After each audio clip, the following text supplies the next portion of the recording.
love that setup on gold. I want to take that trade too, but let me go get my laptop from my car. You know what? I left my jacket inside. Is that Santa's? Oh my! Oh, not again! Hey guys, I just wanted to jump in for a second and let you know a little bit about today's live stream sponsor, DNA Funded. DNA Funded has very generous profit sharing, up to 90%, and 3 different unique challenge types. For those looking to get funded, they also have speedy payouts, unlimited trading days on the first and second phase of their challenges, a very wide list of different things you can trade with over 800 different assets tradable, and maybe the most important component, a very experienced team behind the whole operation. So if you're interested in learning more about DNA Funded, click the link, check it out, see if it's right for you, and make sure to do your own due diligence to see if what they have to offer fits your trading style. For 10% off, you can use code A1TradingDF10. Again, that will be a 10% discount off of any of their trials you'd like to check out. Thank you again to DNA Funded for sponsoring today's live stream. Now back to the show. All right, good morning, guys. Welcome back to another live stream. Hope you're doing well. And happy, I don't even know what day it is. It's a Thursday. Happy Thursday to you. We got unemployment claims coming out here in a few minutes.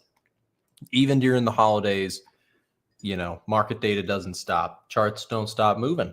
Hope everybody had a happy holidays. Merry Christmas if you celebrate. We definitely did. We had a lot of fun.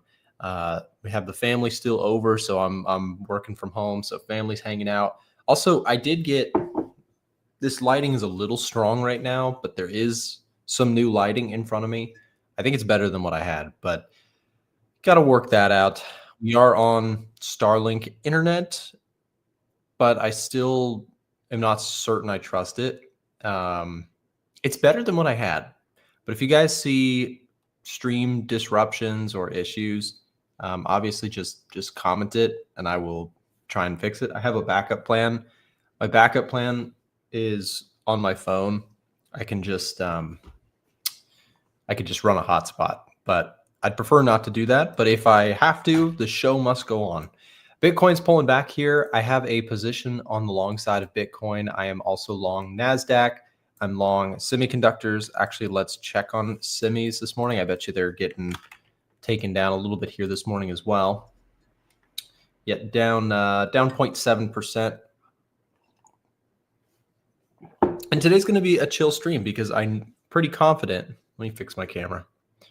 Pretty confident that today is going to be a relatively quiet day in the markets. Just because, again, the day after Christmas is not usually a super volatile month. Although I thought it was really interesting. Did you guys see that the Santa Claus rally did seemingly follow through a little bit on Christmas Eve? Christmas Eve, you had a real good pop on the NASDAQ. And if you're wondering, well, is today, you know, volume coming back in and selling that move? My opinion would actually be no. I think the path of least resistance for today is higher once more. I'm talking about specifically the NASDAQ because, you know, you had this big low volume float day is what they call this. So you got to think, I heard someone explain this really well, so I'm going to re-explain what I heard. I thought this was a really good point. Who is trading during this period of time? A lot of retail traders, right? I mean, I'm not saying that to be like holier than thou. I'm a retail trader. I'm looking at it right now. I don't have big plans to take a whole bunch of trades today, I'll be honest. But who is taking trades? Well, it's probably not big hedge funds who make, you know, collaborative decisions or team-derived investments. It's probably not them because they're out of the office, right? So who is trading is probably retail. And what I'm trying to get at here, guys, is I'm trying to find a good logical reason for why most of the time during holiday weeks, you get a drift up in markets. Most of the time. Not every year, not perfectly, but this year, we're on for the Santa Claus rally. I mean, take a look at that. You had a nice bounce back, even though there was this massive sell-off. So the proceeding with that thought process, if most activity, I don't know if I still wouldn't put most, but a lot of the disproportionate to usual a lot of the volume during this time, I would argue or guess, is retail volume. Like people who have a little bit extra time who don't usually, they can't trade while they're at work, right? They're doing things. Professionals work, that trading is their work, right? Or investing on behalf of clients. They have portfolios. So the thing is, retail, right? Volumes on a proportional basis might jump up during the holidays. So my point is, what do retail traders do in like the stock market? Well, I thought about it and I heard somebody say it, and I was like, most retail traders in the stock market, it's beginner friendly stuff. So they buy stocks, right? Keep it really simple. They buy stocks they like. What do retail traders not usually do? Believe it or not, retail traders don't really short stocks. In fact, if you think about Robinhood, right? Robinhood has changed the landscape for the average stock trader, the average person who has a full-time job. This isn't their everything like it is ours. We're insane for this, by the way. If you're staring at charts day after Christmas, then we're insane. But listen, so if retail traders are like mostly, they just buy stocks in their Robinhood that they like and they hold them. That's probably that's majority of retail volume. So if a lot of the volume is retail, and what does a lot of volume do? They just buy and hold stocks they like, which is honestly smart. Like, to be completely honest, most retail passive investors do far better than active retail traders. So my point is, a lot of people during the holidays on the retail side probably just buy some stocks they like, right? They don't short, right? Retail investors don't really short stocks. I mean, there are like believe it or not, people who like actually get more into this, they discover what shorting is, which is probably like the stupidest thing you can do as a stock investor. It's really hard to call, good companies that make it public into the market. They go up over time. Most of them, on average, not every day, not every week, not every month, not every year, but over time, good companies rise in value. So shorting is just inevitably, it's very difficult, right? Now, here is a surprising one. Why is Bitcoin down?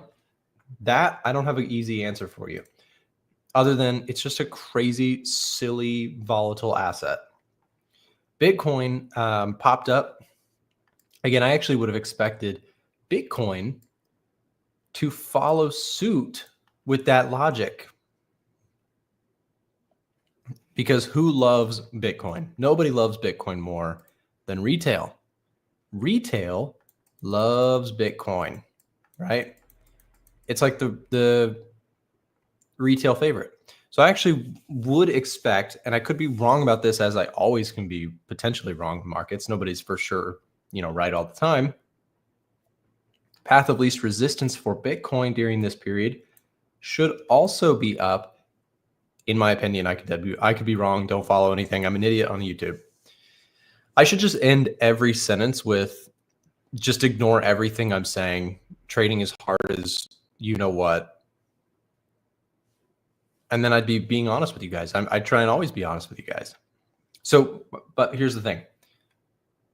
My best guess would be that retail volume proportionally is higher right now than usual.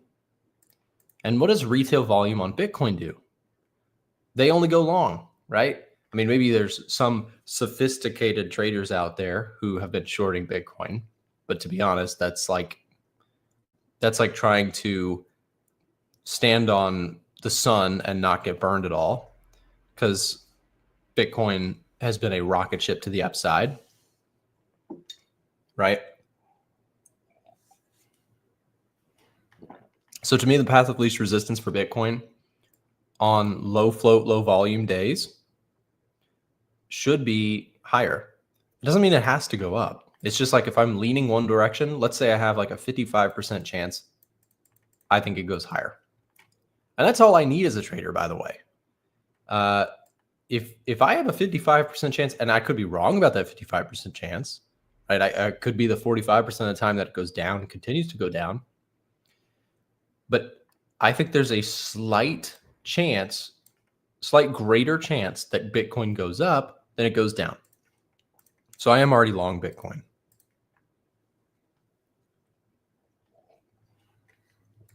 Can retail traders actually move the market? It depends which market you're talking about. If you're talking about like Forex markets, I'm just going to say straight up no. But if you're talking about stocks, especially individual stocks, absolutely retail can move markets. You want an easy example? We all remember GameStop, right? GameStop, which by the way is up 4%. What happened with GameStop? GameStop, again, maybe that's that retail volume is higher than usual right now. But GameStop is a single stock that was moved completely aggressively by just like the retail crowd. Also, guys, we got 400 people watching. If you're enjoying the show, what's wrong with you? It's like Christmas time. Why are you watching trading live streams? Just kidding. I'm glad that you're here. Merry Christmas. And we do have some unemployment claims. So I know why you're really here. You're not here for me. You're here for the news. I get it. Fair enough. Speaking of news, let's get ready for that.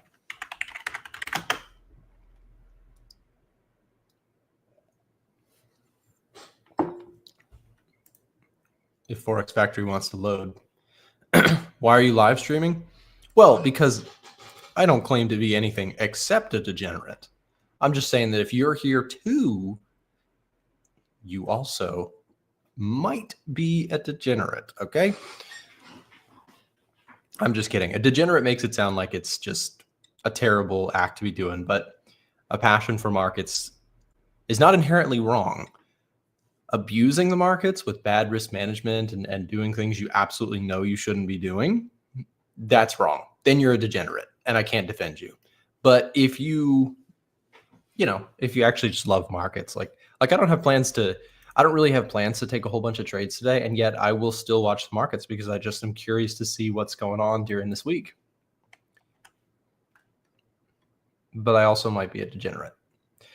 Okay, so we've got just about 2 minutes to go. I'm going to go ahead and switch this over.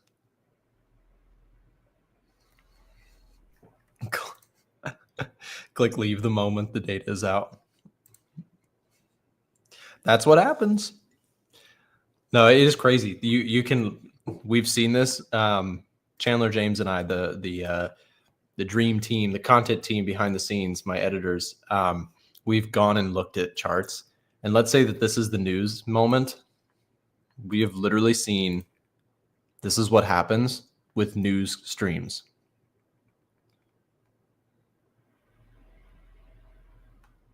That's what happens with news streams. Like if this is the event, the yellow thing is the event, that's what happens. I get it. People just want to like hear what's happening or what's going on. I get it. But, does it break my heart just a little bit? Yes. We have a minute to go here, guys, before the unemployment claims come out. How's this going to impact the markets? Well, higher than expected unemployment claims. Just think about intuitively what that means. More people filing for unemployment. Would that be a stronger U.S. economy or a weaker one? That would be a weaker one, right? That would probably send the dollar lower if we get a big miss, as in more unemployment claims than we thought. The inverse is also true. If you have really low reported unemployment claims, that would be really strong for the dollar. And a stronger dollar impacts the rest of the charts to a degree, right? Gold could come down on a stronger dollar. Bitcoin too also would probably come down on a stronger dollar. Those things can be negatively impacting. But with just 30 seconds to go, guys, we can go ahead and roll our breaking news.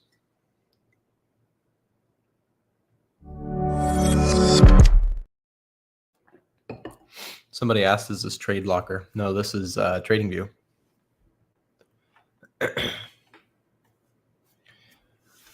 Okay, so you got all your charts here, guys. You've got some indices on the left: gold, dollar, Bitcoin, and oil. I changed out, by the way, I changed out Bitcoin instead of silver.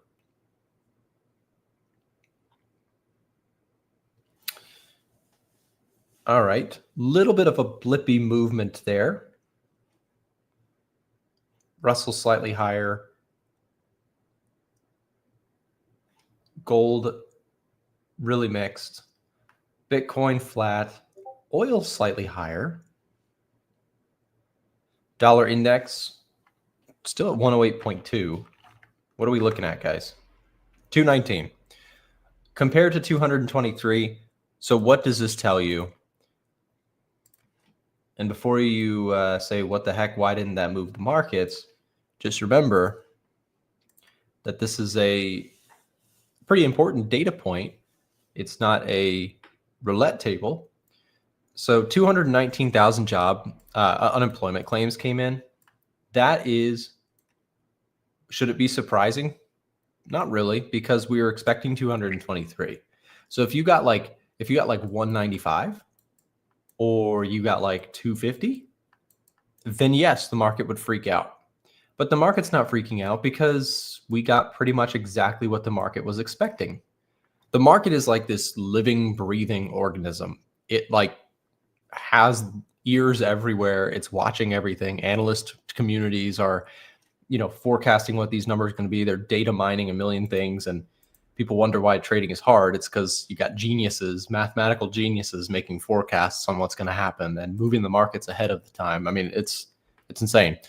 But the point here is 219K compared to 223K is not a big difference. So the markets are not making a big move in response because there was not really too much to surprise us there.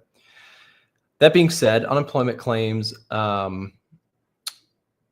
in general, we could take a second to just think about the state of like the labor market, right? If we take a look at unemployment rate has been rising, but it's not like we're just ramping unemployment rate.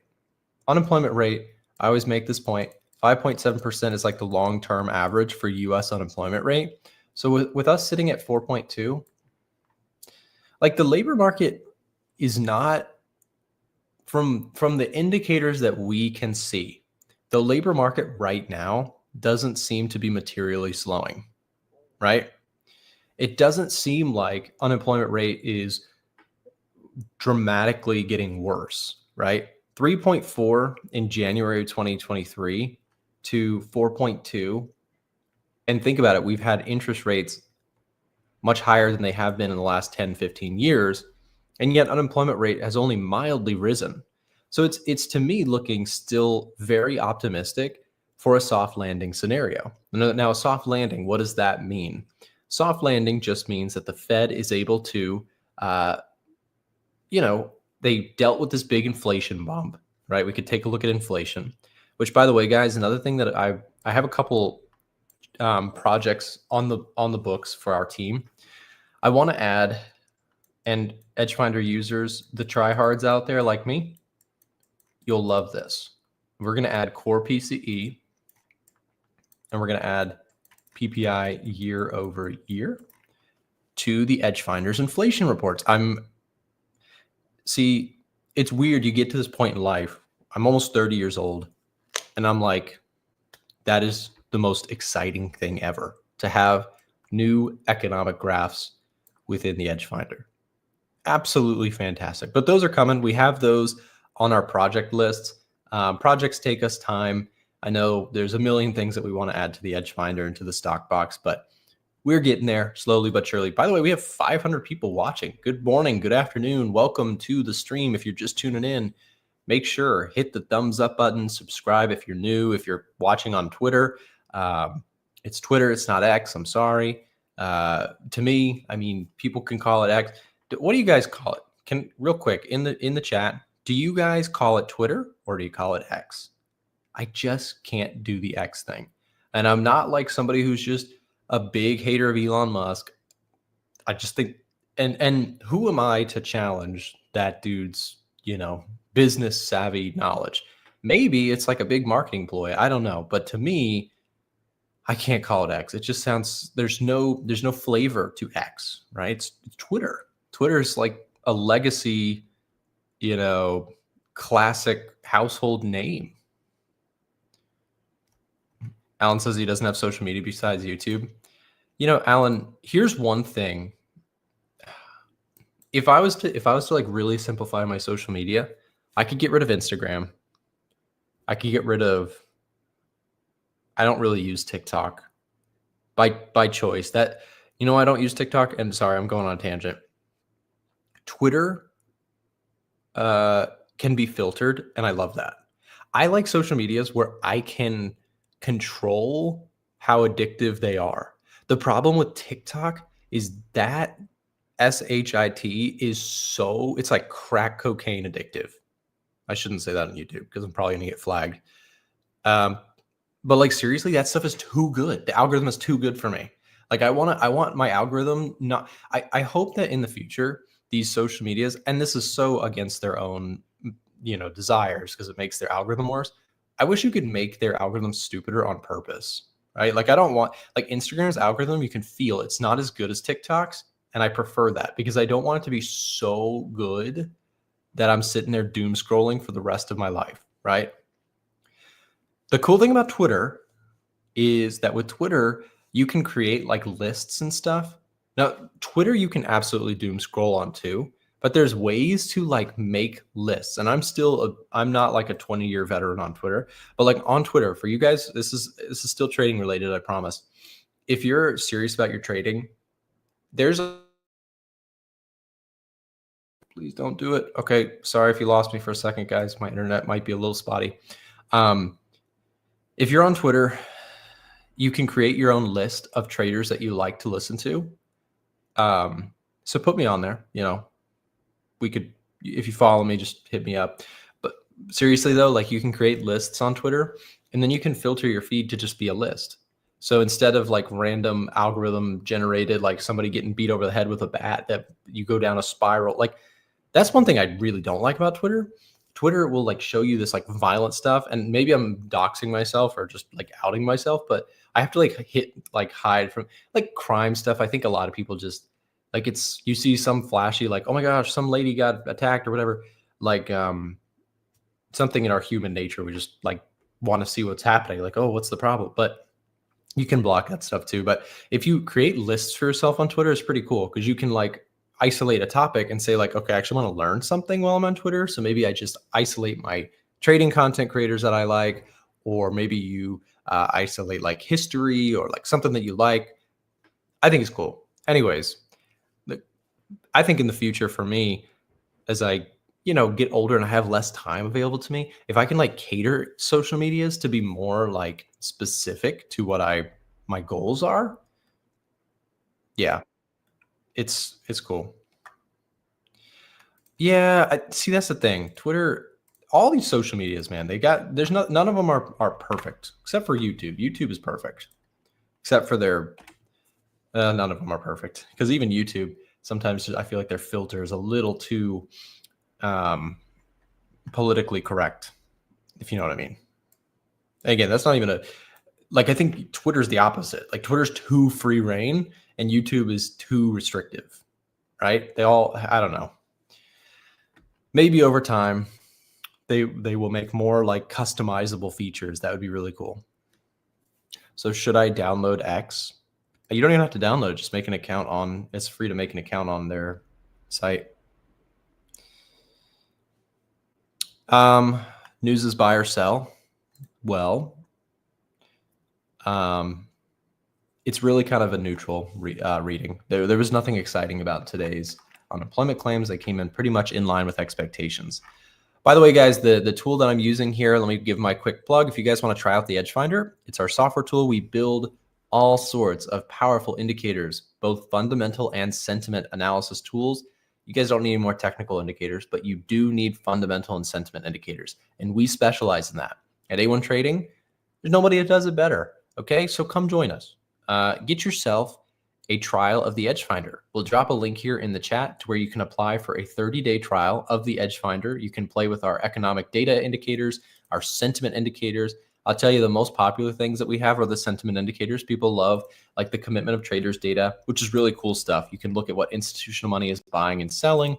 You can also look at the historical trends of things institutional money is buying and selling. You can also look at retail positioning. You can look at retail positioning history. This is a new one. Actually, I love this. Can we do this really quick? We got James coming on in just a few minutes, but we'll use just a few minutes here. So are we on euro dollar? Yes, we are. So check this out. If we're looking at euro dollar, right? Retail traders have consistently preferred the long side. Okay, so what are we looking at here? This is a cool indicator that I added a couple weeks back. I actually built this one. So retail sentiment is a cool indicator. Just think about this. We know that most retail traders lose money, right? Unfortunately, that is just a reality of this world. A lot of retail traders, they come with their $500 account. They inevitably think this stuff is easy. They risk a bunch of their $500, and the $500 goes to what? It goes to zero. Unfortunately, that is a carousel effect in the stock market, in the Forex market, in the futures market. That's a carousel effect, meaning people come for the ride and then they leave. They leave, right? That's the majority of retail trading is they come for a little bit, they blow their money, find out the stuff is hard, and they say, nah, I'm going to do something else. Hey, we're not here to judge. That's just what's happening.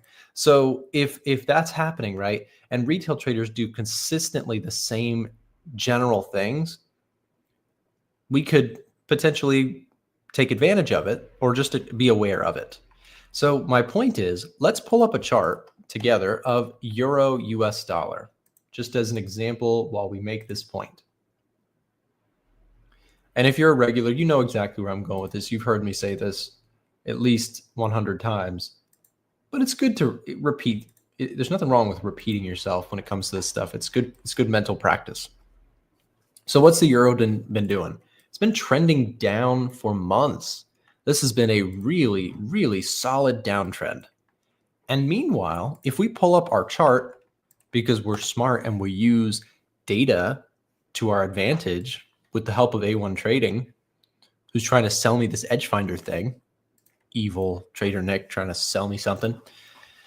If we use data, what we can see here is that the euro dollar, while it's been trending down, retail has been consistently punching the buy button. Now, what this is showing you, this blue chart, is the percentage of longs versus the percentages of shorts.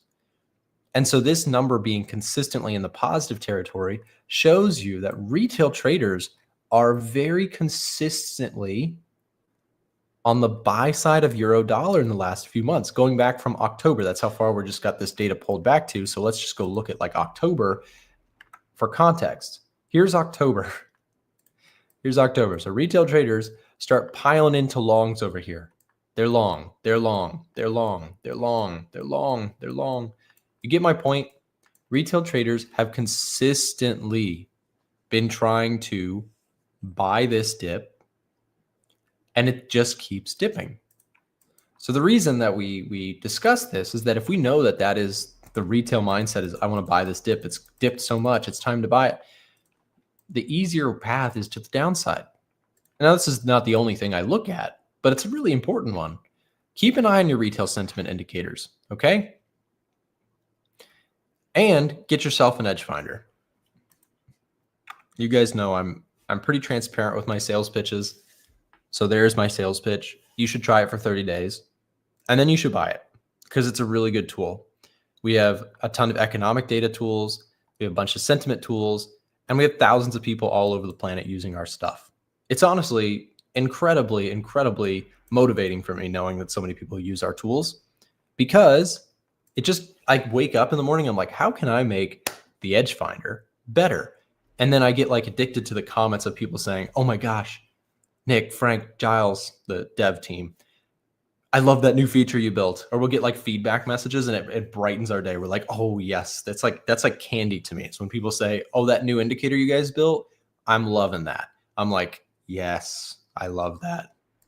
It's been like one of the coolest things I've done in my career is building tools for traders, because I use them myself. And then when people tell me, oh yeah, that's been really helpful, then I'm like, oh, you can't tell me that, because now I'm going to be up till midnight building another one. Anyways.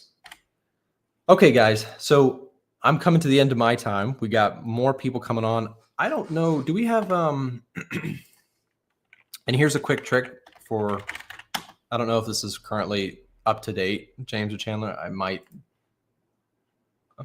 be off on this.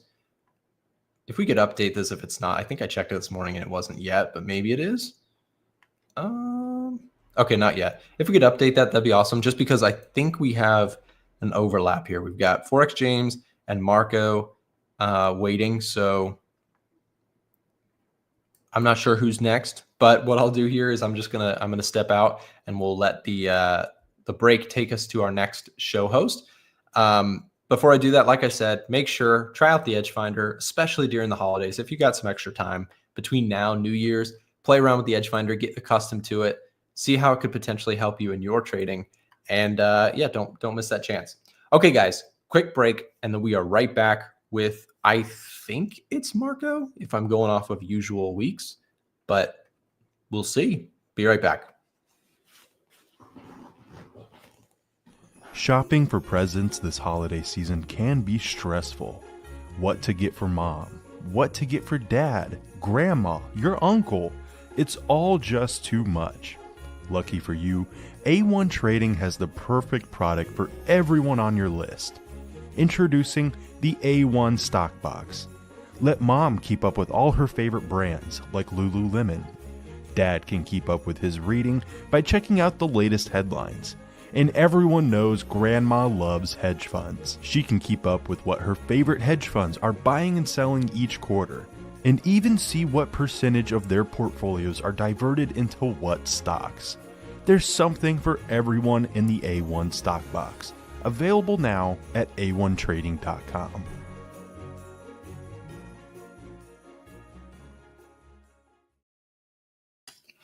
Hello everyone, welcome to my segment of the live stream. So hope everyone is doing well. Merry Christmas, and yeah, let's get into it. So if you have any requests, any chart requests, any trading related questions, definitely put them in the chat. I have the chat open here on my right side. And yeah, I will go over my classic 6 currency pairs that I trade live. These ones right here. And then we will go over some of the most popular instruments, such as, yeah, basically S&P, NASDAQ, gold, silver, Bitcoin, and all of those. So we have a question. Do you hold trades when news is coming? Yeah, I do. So I only skip non-farm payroll. So NFP Fridays, I usually skip that. But all of the other news, I usually hold trades throughout the news, since I'm more of a swing trader on the 1 hour chart. So the news doesn't really impact me that much. Okay.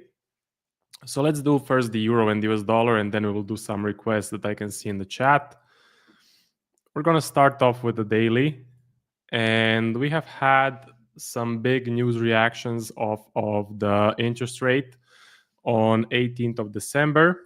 So we had a lot of dollar strength. You can see the DXY is pushing up as well, with a lot of strength right there. But basically, this currency pair is in a big downtrend. A lot of selling pressure that we can spot right here. A lot of sell-offs. So my bias is for dollar strength to continue.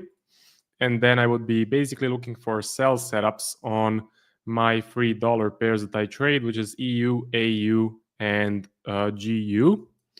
Zooming in, I execute every setup on the 1 hour chart. So I need to spot some nice high probability entries on the 1 hour chart. And unfortunately, the euro and US dollar is looking very flat right here in this area. It is normal. So this is usually holiday and Christmas price action. That is how it looks like. So I cannot really trade this. I need some movement to happen. So if we can get a drop like this, so a drop like we got, for example, here on the 18th, that would be nice. And then I will definitely be looking for sell setups. So yeah, I want to see a nice big sell-off and then a entry pattern. In terms of entry patterns, so there's 2 that I use. We get the push down, so we get that drop, and then flag, and then or a break and retest. So those are the two entries that I use, but I need to get the signature first. So that is kind of my main currency pair.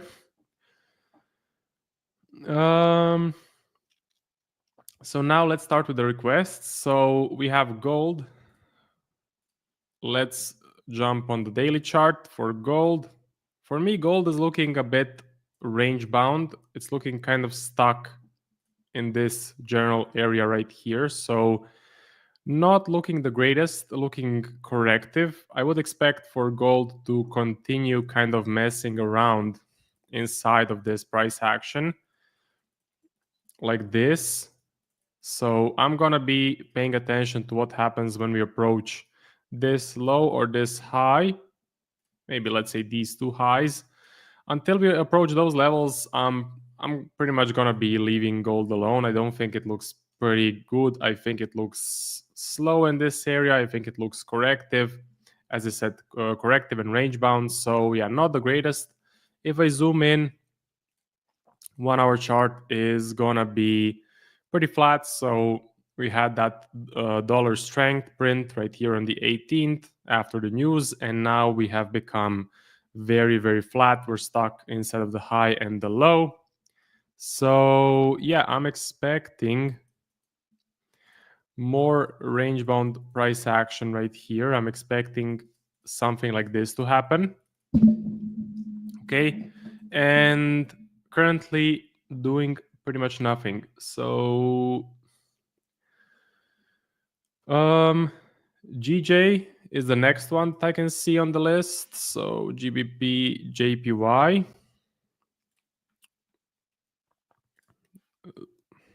Daily. Well, a bit of an uptrend, a little bit of an uptrend, but nothing major. So not a lot of momentum here on the daily chart. I want to see some price action like we had in July. That would be pretty good. It would be a massive sell-off. But currently, it's just starting to slow down a little bit. I'm seeing kind of smaller daily candles, slower momentum, and not really doing much. For me, this is a little bit corrective here on the daily chart. If I zoom in, pretty much the story on the 1 hour chart on every single currency pair is going to be like this in the last couple of days. That's normal. But other than that, we are slowly, very slowly grinding to the upside. So my bias on GJ is a bullish one, a little bit of a bullish bias. Again, we had some massive momentum here. This was probably some pound news, maybe the interest rate decision. That happened a bit later. But this was some JPY decision, JPY news, yeah. So JPY news, nothing really came out of that. I would have preferred to see this thing continue up with momentum. That would have been good, but it didn't happen. Instead, we are now just ranging around, kind of stuck inside of this low and inside of this high as well. Ripple. You want to see Ripple? Yeah, we can do that. XRP. It's not one of the currencies that I look at, but we can take a look. I stick to Bitcoin and Ethereum. I analyze those two cryptocurrencies. Ethereum looks to be, selling off really, really strongly, but we're gonna take a look at that a bit later. Let's do XRP. So in a huge uptrend on the daily chart, again, most of the cryptocurrencies are, but from the 3rd of December, we have been a bit flat. This was a massive move from the 27th up until the 3rd of December. Massive bullish momentum, a big explosion to the upside. That is very nice to see. I don't like these big bearish candles we're printing on the daily chart. I think this is signaling some weakness. So not the greatest picture right here. If I zoom in on the 1 hour, it's probably going to look pretty flat. Yeah, it does, definitely, in the last couple of days. Really flat, really corrective. So I do still have a bit of a bullish bias on cryptocurrencies, but these large red candles, these large bearish candles on the daily don't look the greatest. So possibly momentum is switching to the downside. What would be my confirmation? Well, if a daily candle prints a big bearish candle like this, and if it continues maybe in the next day as well, so we have 2 days of massive sell-off, I think that would be pretty bearish, pretty problematic. So can you use the edge finder for futures trading? That is something you'll need to check with the A1 trading team. I'm not sure. I think you can, but definitely double check with them. Gold we covered. It's pretty flat. TTF strategy. Not sure what the TTF strategy is. Do you trade futures? No, I personally don't trade futures. I trade Forex, so I trade with the IC Markets broker.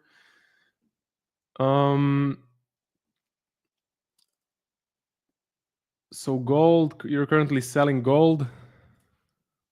Let's check it out. I mean, for me, just as a technical trader, just by gauging the momentum, I would say this is pretty flat right here. So maybe you have a different idea than me, but my bias is kind of neutral in this area, kind of stuck in this flat range, so doing nothing. Christina says euro dollar, so we covered that at the beginning. Definite bearish bias on the euro dollar, definite bearish bias. Again, the 1 hour chart is slowing down a little bit, stagnating a little bit, but that's normal during the holiday season. EJ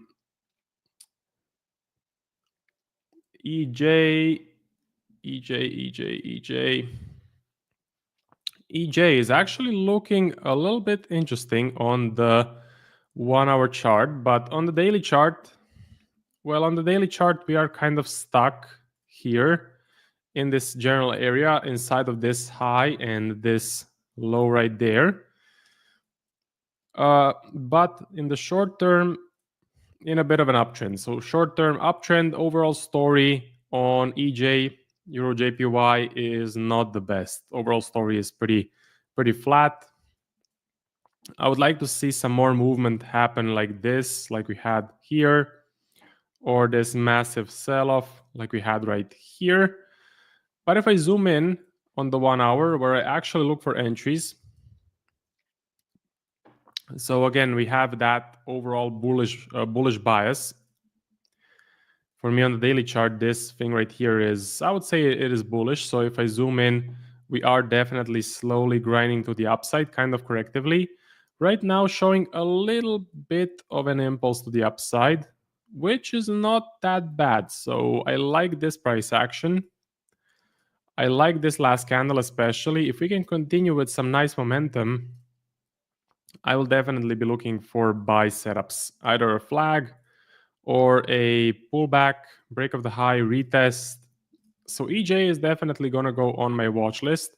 I do believe it is the only currency pair on my watch list right now, as all of the other ones are looking pretty flat like this. But again, EJ slowly moving up. If we can get one more big bullish candle like this, that would be very high probability, in my opinion, to look for buy setups. So yeah, I'm going to keep monitoring the charts. I'm going to keep checking what EJ is doing. I know a lot of people are kind of not trading this week or taking some time off or pausing a little bit. For me, I'm trading these 2 weeks. Definitely, I'm monitoring the charts. I have my alarms set. I have my levels. I do my market forecasts in the morning. It's not a lot of work. I take maybe 1 or 2 trades per week on average. Some weeks are super slow. So for me, it's not a lot of work to just check the charts on top of each hour and see if anything is forming. So EJ is interesting. I'm bullish on EJ. Currently on the 1 hour chart, I'm looking at potential buy setups. Aman says, I want to get into futures. How do I find out the trend for NASDAQ? Fundamentally, I highly recommend watching Trader Nick's streams. So he trades the NASDAQ. I personally don't. I trade only Forex, but he does trade the NASDAQ. and you should check out the Edge Finder software as well. So just keep tuning in Trader Nick's live streams and you will learn a ton from that, or you could just go through his channel and check out some of the videos. Barto says, why are people trading right now? Well, maybe some currency, maybe some instruments are moving. From what I'm seeing, just a general picture, the big ones are, I mean, looks like the S&P is moving a little bit, but like gold is pretty flat, silver is pretty flat. Again, euro dollar pretty flat. So I'm not sure what people are trading. Maybe indices. Maybe you could make some plays to buy in these moves up.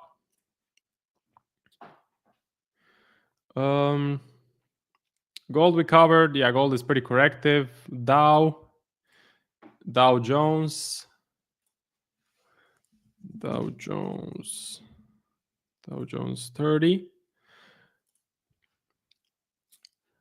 Well, this is a pretty large sell-off. Let me just compare it to the S&P on the daily chart. So Dow Jones had a pretty big sell-off, I have to say. US 30, this is pretty massive. A lot of daily candles just closing bearish and then a final break with a massive red candle. So I would actually be bearish on the US 30. There was a trend line, and I know indices love trend lines. That is something I have spotted when monitoring indices. They do love respecting these trend lines. Now broken the trend line and just dropped down by a lot. So I would be pretty bullish, or sorry, not bullish, bearish on the US 30 just by gauging the momentum. Again, we all know that US 30, S&P, NASDAQ, it's all US stocks, so it all moves in a similar fashion. And the leader is, of course, the S&P. S&P doesn't look as bearish. I think the S&P is still respecting this kind of lower trend line, you could say. Right here, it was a bit higher, kind of broke lower, but then retraced back. Now we're back into this sort of, you can make a case for an ascending channel. So actually for the S&P 500, I am still bullish because we had just one big red candle, just one big bearish candle here, and it couldn't really close below, so it couldn't really continue down like this. Instead, we pretty much retraced back into this overall channel to the upside. So I'm bullish on the S&P 500, but kind of bearish on the Dow Jones, just by the technicals. Again, I don't really look at any correlation. I don't look at the fundamentals. I just look at the technicals, the momentum. That is what the momentum is currently telling me. Shreya says, you think EJ could retest? I was looking to buy at retracement. EJ, back on EJ. So my play, according to my personal strategy, and you should definitely follow what your strategy is telling you if you have a trading edge and if you have enough backtested data, so at least 5 years of data in your backtesting, then you should just follow what you backtested. But for me, I'm not waiting for a retest of this level right here. That is not what I'm waiting for. I would like to see a quick flag, which is a formation that looks like this, or a pullback right here, small pullback, like a 1 or 2 candle pullback. I could even paint it by candles. So something like this, and then a break of the high with force, clean close, so minimal wicks on top, and then I would wait for a retest of this level. Okay, so then I would basically get in right here. That would be a play that would be pretty high probability in my opinion. So I'm not waiting for a retest of this level. Instead, I want to see a new level be created and then another push up, if that makes sense to you. German 30. You can see a request for the DAX. So daily. I mean, in a sell-off right now, it is selling off, but again, indices, they like to respect trend lines. So they, in my opinion, they move a little bit more correctively than, let's say, some currency pairs. When currency pairs trend, it tends to be like a nice, clean grind up. But with indices, the pullbacks can be a bit corrective, and you could see formations like this, which is still in an uptrend, technically in an uptrend, but the pullbacks tend to be more aggressive with more force, and trend lines get to get respected more often. So I would still be kind of bullish on the DAX. I'm not seeing massive two candle bearish formations. So for me, the biggest sign of a, let's say, a bearish market would be two candles, two bearish ones, printing one after the other on the daily chart. So let's say if this candle looked like that, I would be pretty bearish on the DAX, but it didn't. It was a pretty small candle after that. So I'm not really seeing a lot of selling pressure, and that is the reason why I'm still, and look at this overall uptrend, that is the reason I'm still pretty bullish on the DAX. This may be just a pullback before we continue up. Same thing on the S&P. Little pullback before we continue up. Same thing on the NASDAQ as well. Oh, bouncing off pretty nicely, actually. So this is our trend line right here.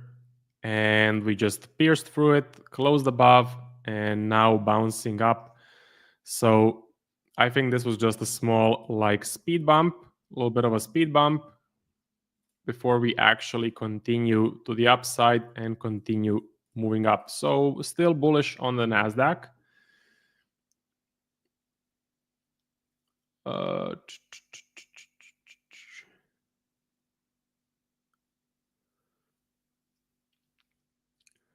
let's see. Where are you from? I'm from Croatia, Zagreb. Yeah, so Lee got it right, from Croatia. Gold might pull back on 2627 price range, I guess.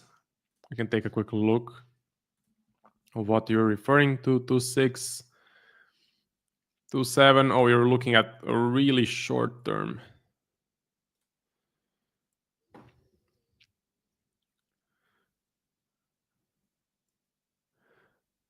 Okay, so you're basically scalping, which I highly recommend you don't do, but up to you. Gold, gold, gold. German 30 is looking bullish to me. To me as well. Aman says, people are telling me not to trade these 2 weeks. Is there a specific reason why? I think it's very subjective. So some traders trade this period, some traders don't. The reason is sometimes you can have very low volatility. You can have basically no movement in the markets, which I believe is happening right now on, let's say, gold, which is happening right now on the euro and US dollar, some of the other pairs. But my take on it and the way I have backtested is I have traded through these times, through Christmas, holiday season, New Year's, and I have actually had a 10% winner on NJ, New Zealand JPY. I can quickly show you that in December of 23. So 23 December, right here. And because I was trading at that time, I managed to capture this trade. This is a reversal trade. So we had a pattern of an ascending channel, breaking the highs and retracing. Then we had a big sell-off candle right here.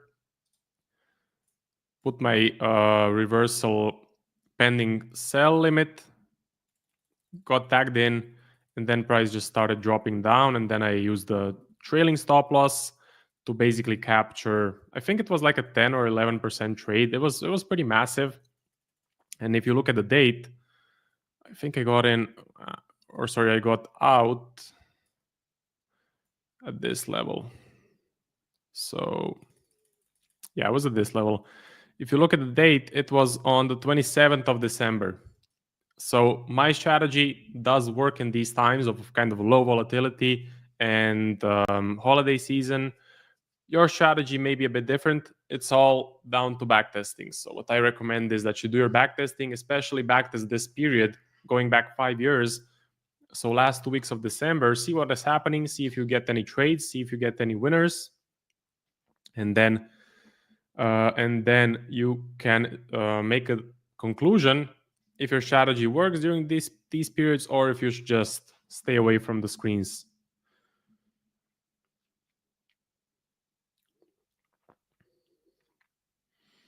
Solana, I'm not going to go into it too much, so we're going to stick to the two main currency pairs or two main cryptocurrencies, which is Bitcoin and Ethereum. We can do Bitcoin since all of the crypto stuff is kind of connected with Bitcoin. No, Bitcoin doesn't look the best here. So we kind of had this ascending channel on the daily chart, which is a bearish pattern. But again, I'm not making any conclusions until we get a big sell-off candle or two big sell-off candles. The first one was right here. This was our first kind of sign of possible bearish shift, possible bearish sell-off. The next one was not as big. So it's not still a clear-cut bearish market, I would say, but we are definitely kind of giving bearish vibes, let's say. So if this prints, so if another big red candle prints like this one, so let me quickly measure it. If we get something like this in the next day or next couple of days, that's a pretty bearish case for Bitcoin.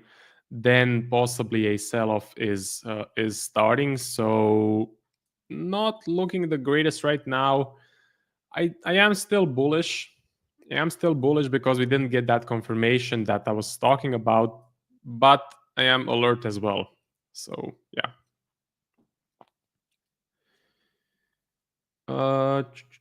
UJ, yeah, that's a pretty important one.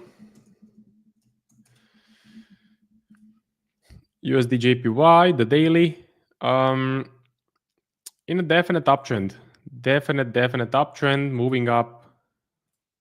Pretty good momentum as well. So bullish on the daily chart on UJ, 1 hour. Getting some okay momentum. So yeah, I'm basically executing trades on the 1 hour chart. We had a massive uptrend right here after the interest rate decision and the press conference. Now we're getting some nice movement as well. I like these candles. Clean close on the top, pretty clean. I would say this price action is pretty clean. Pretty large candles as well. So if I was trading this pair, which I'm not, so I'm not trading this pair live, but if I was, this would be a great opportunity for buy setup, same as EJ in my opinion. Because I like the momentum, overall price is to the upside. So overall, I do have a bullish bias. And if we can get one more blue candle like this, that would be a pretty bullish case. And I would look for a nice flag or a nice pullback, break of the high, retest of that high. That would be pretty good. So UJ, I'm bullish and I'm liking what I'm seeing right now.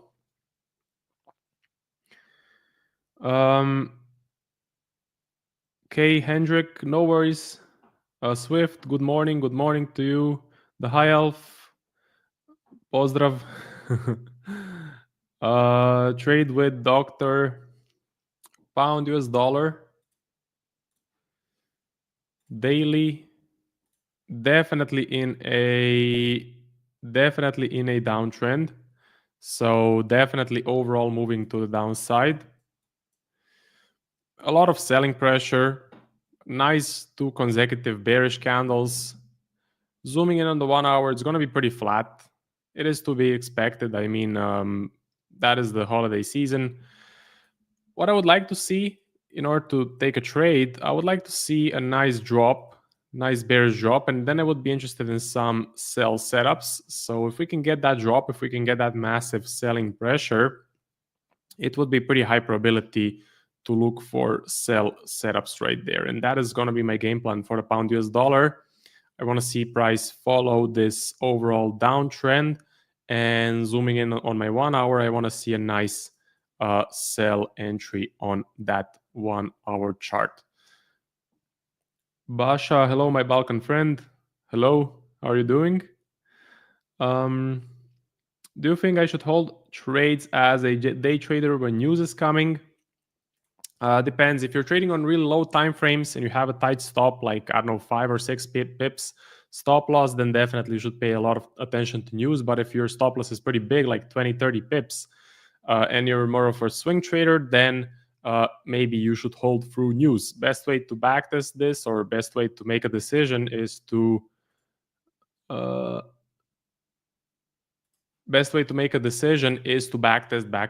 So backtest your approach, backtest at least the last 5 years, and then you will get a good sample size. You will get a good idea of if you should hold for news or not hold for news. Best software to do it on is probably going to be Forex Tester, because they have spread data. They have basically, so data of the spread. They have historical data of spreads that will show you if you get tagged out of your positions or if your positions actually do work.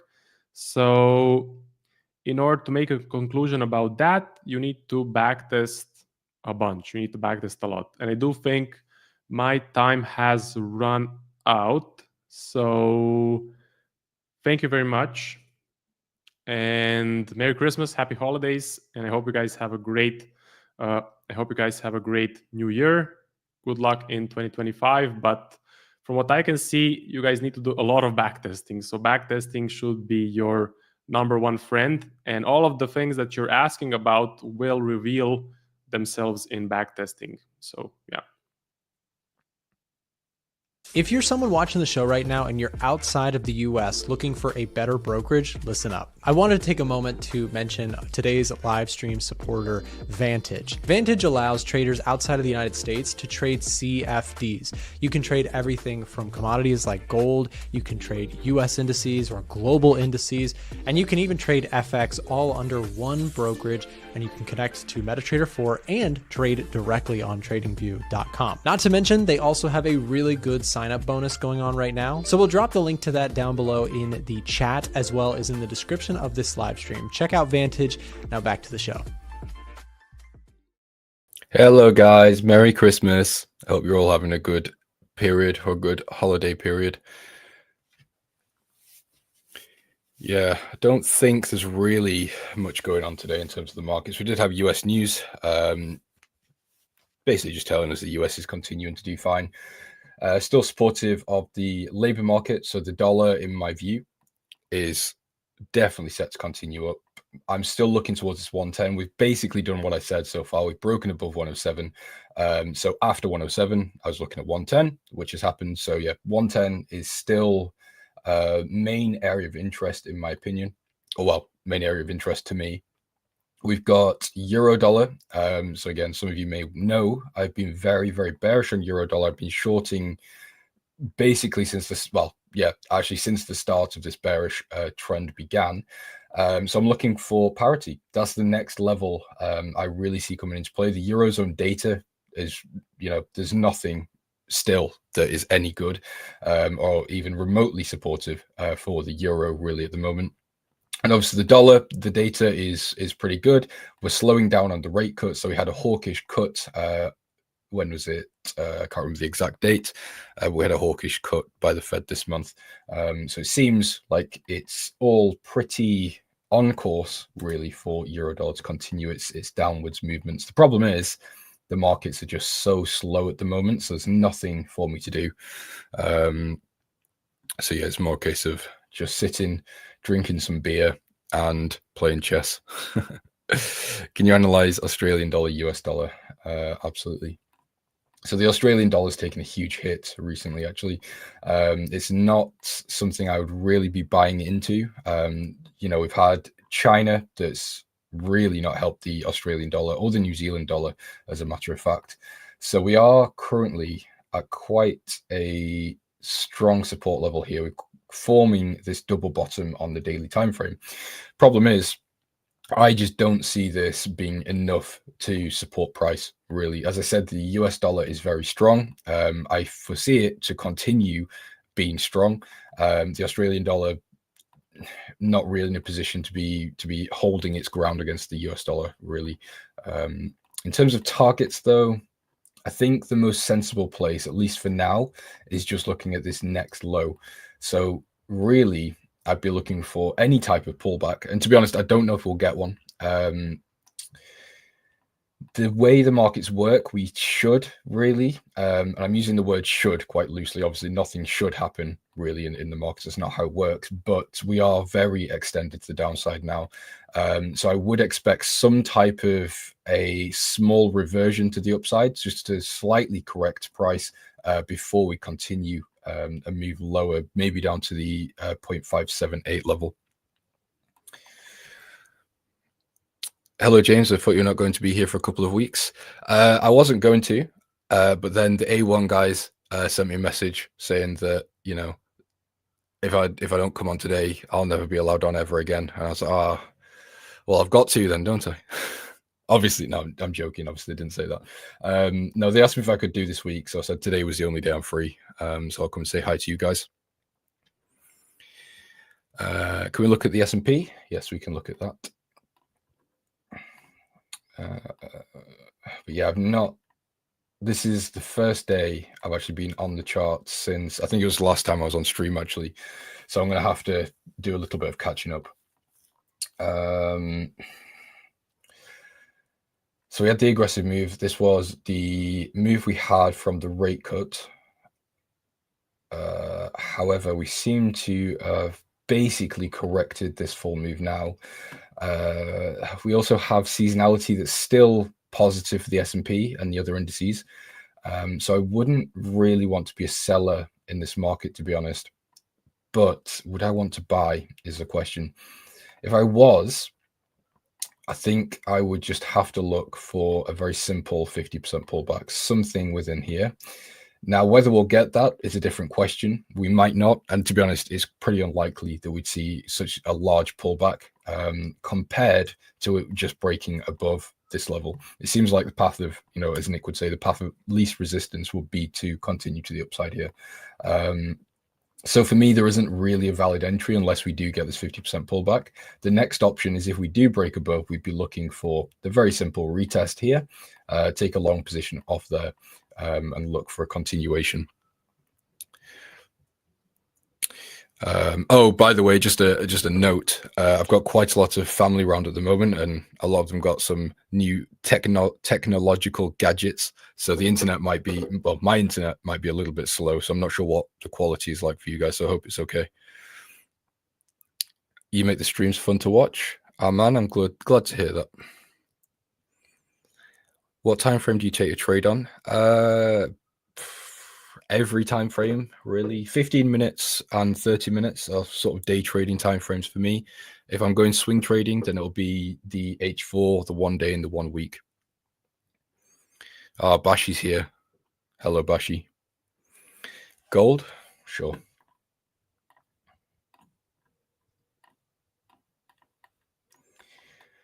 I'm still more leaning towards bearish gold. And that's just because, again, you know, I say this all the time, but there isn't a catalyst that makes me want to go long on gold. I only really take gold trades if something's happening. So, for example, Russia, Ukraine, Middle East, rate cutting cycle. If there's some reason, some core reason for gold to be going up, then I'll be a buyer. If there's not, and the dollar is also going up, then I'll more look to go short. So that leads me to look really towards a short on this market here. So on the H4, we've got bearish moving averages. We've got this level of structure that's obviously broken below and failing really to get back above this level. So the technicals, they're not super strong, but they are there more to the short side, in my opinion.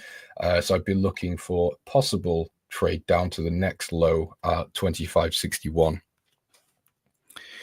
My Christmas was good. It was, well, I was going to say relaxed, but it actually wasn't relaxed. It was quite hectic. I had quite a few people around, and I did some of the cooking and things. So yeah, it was a busy day. I went to bed at like 9 p.m. Just so exhausted. Any thoughts on US oil long? I'll be honest, I've got no idea what's going on with oil at the moment.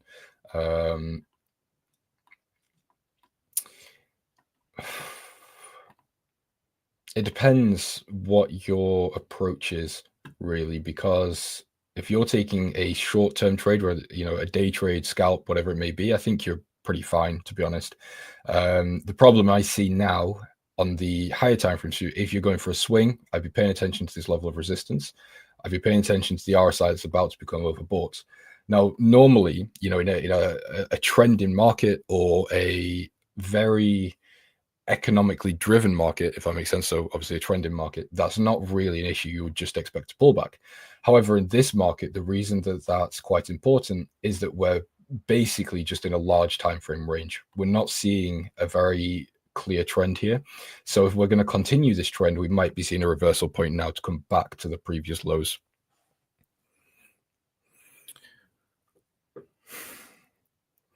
I cook. I did actually. I used to be. I took cooking in college. I wanted to be a chef back in the day. That dream quickly died, though. I moved very quickly onto something else. But yeah, I quite like cooking. I mean, I'm not very good, but I do enjoy it. I find it quite relieving, quite therapeutic, really. As long as it's nothing too complex and I don't get stressed, and it's quite fun. Could you tell me how I should do my analysis to find market direction for Forex? I do fundamentals. What do I do for futures? Armand, you're asking the wrong guy. I don't trade futures. The only thing that I've ever really seen on futures is the ICT guys that just have all moved to trading ES and NQ on SMT and all that sort of stuff. I really have no idea, but I would assume you would look at the same thing. So you'd look at rate cuts, you'd look at US economy, and all those types of things. But yeah, the markets are the markets. They all move pretty much off the same things, obviously off their own economies and their own drivers, but the core concepts are all the same.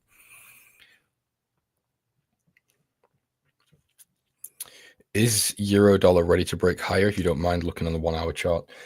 Yeah, so this is the other sort of caveat to my euro dollar bearish idea is I think this market needs to have a pullback.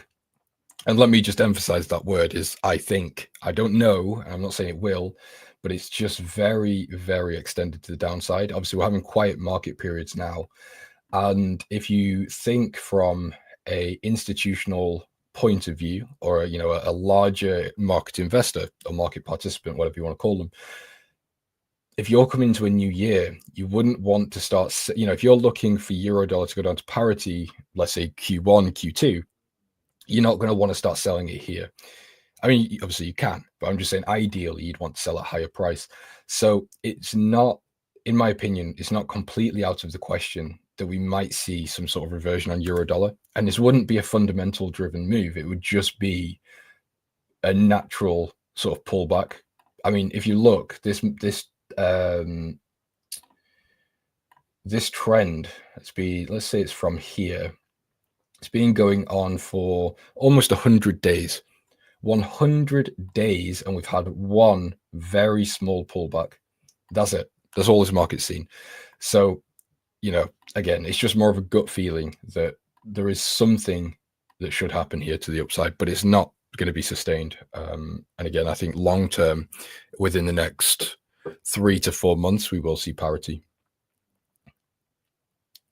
Oh, sorry, Euro AUD. My bad. I'm getting what's that word?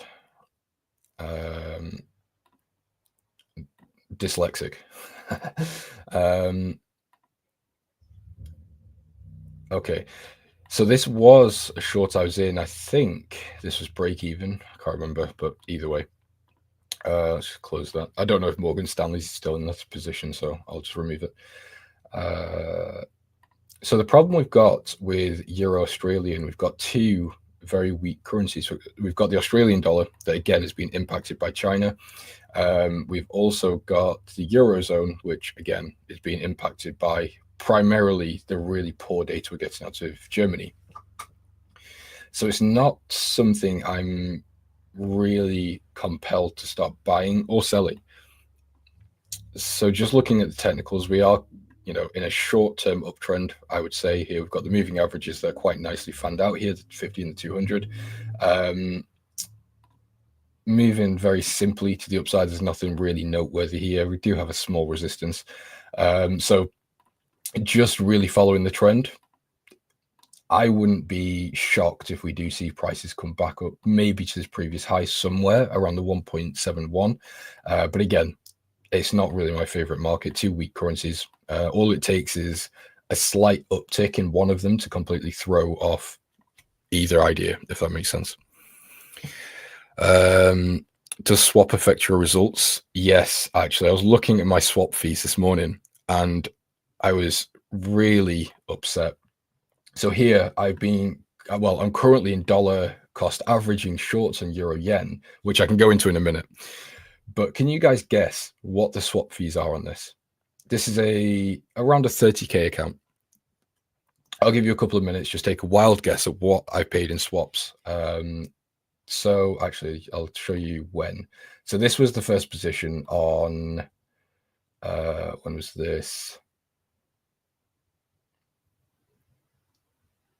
Oh, sorry. It was on the 18th of December. So it's not really been that long, just under 10 days. So 8 days. If anyone can have a guess, go for it. There's no, it's not a case of this is a huge learning lesson, you're wrong. It's just interesting, I think. Which actually, I'm going to go around here. This is a plug for Nick, I guess.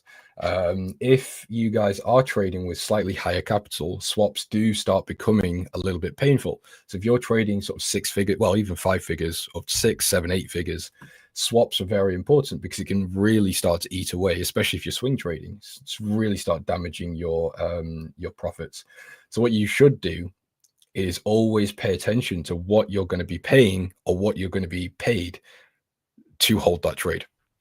So obviously euro yen, we are paying to hold shorts.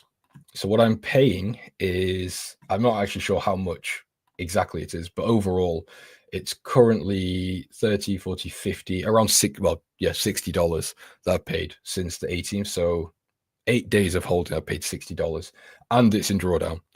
So it's it's not ideal, but there you go. So yeah, anyway, sorry, I went on a bit of a tangent then, but yeah, to answer your question, swaps are definitely an affecting part of the trading. Obviously, like I said, if you're trading small capital and you're holding trades for a day or 2 days, it's not going to be an issue. But again, the higher capital you go and the longer you hold trades, it really does start to take an effect, and you will notice it eventually. Although, actually, here's another little trick, or not trick, but here's a tip. And I'm not, this isn't tax advice, and I can't do that legally. But if you have an accountant and you trade under an LLC or any type of structure, you can write off your commissions and swaps as expenses. So it's not a huge deal at the end of the year. And that, again, that's just for me in the UK. So pound dollar intraday.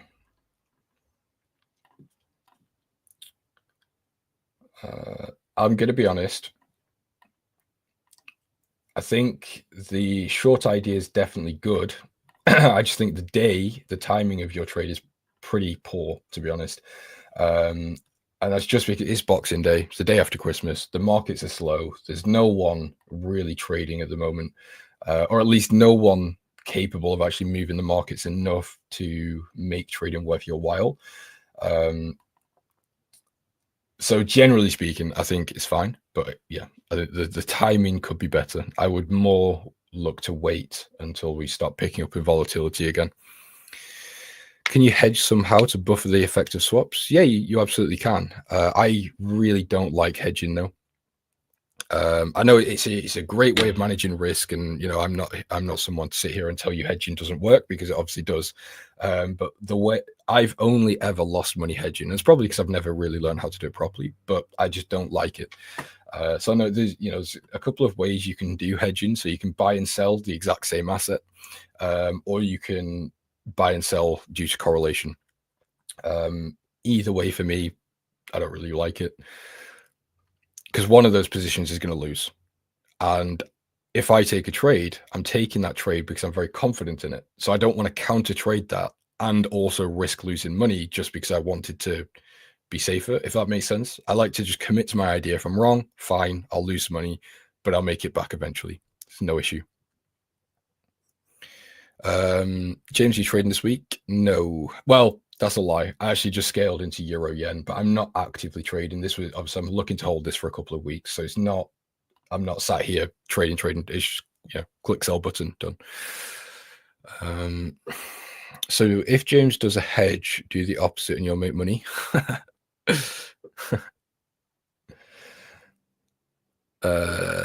Euro pound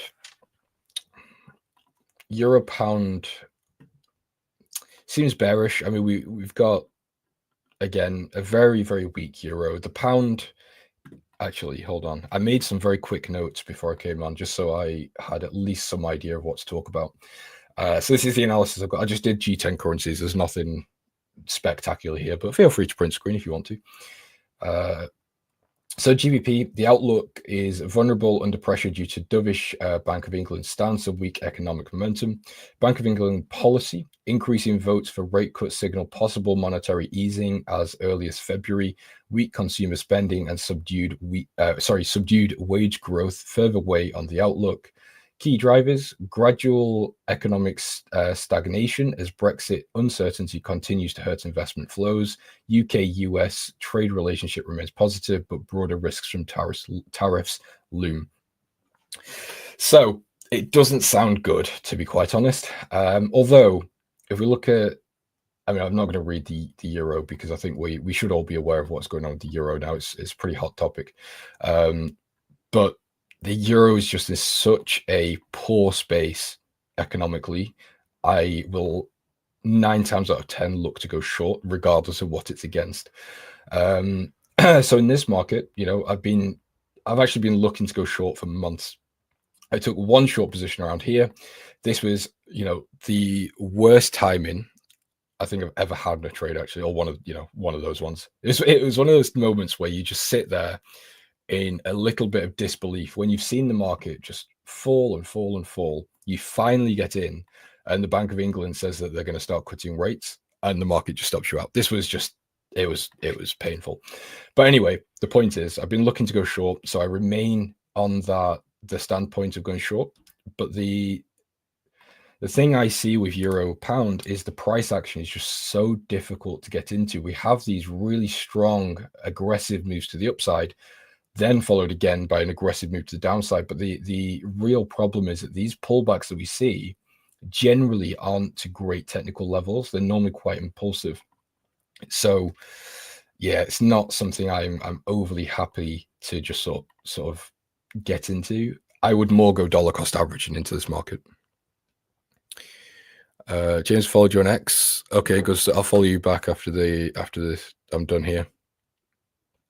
Where do I get the news from? I got the analysis I just showed you was from bank reports, but we put those in our Discord. What's your thesis on euro yen shorts? I can't read you the full thing, but the general gist is it was quite largely expected the Bank of Japan was going to hike in December, but from my view, it was quite obvious they weren't. But there was still that small chance. So that's why I took that initial short position, which was relatively small lot size. But it was just that small chance that we were going to see the hike, and I could have just taken profits and got out. But then, obviously, I took the small position, really expecting them not to, to hold rates and then start hiking rates in 2025. So starting to build up that short position. Now we've also seen COT data get pretty long, or pretty heavily long, on the yen. Let's see. Let me pull it up here for you so you can see it. So we can see here, actually, they've just reduced, which, well, when I say just, it was 6 days ago, but still. During the period, we've seen a 5.3, 5.7, 6.3, 6.9, all increases in their long positions. We've actually just seen, again, a decrease of longs, a addition of shorts, which isn't a huge deal really right now. But that was a factor at the time. And obviously, like I said, the euro is pretty poor, so I'm quite happy to go short, take a go. We're also, another point for that one is there is a risk of an intervention when dollar yen hits 160, which isn't too far away now, actually, which was sort of the previous danger zone. So if we look, the previous danger zones are a little bit tricky, really, because it was 150, then it was 155, then it was 160. On 160, that's where things got messy, and we're approaching that level again. So an intervention wouldn't be a huge shock to me.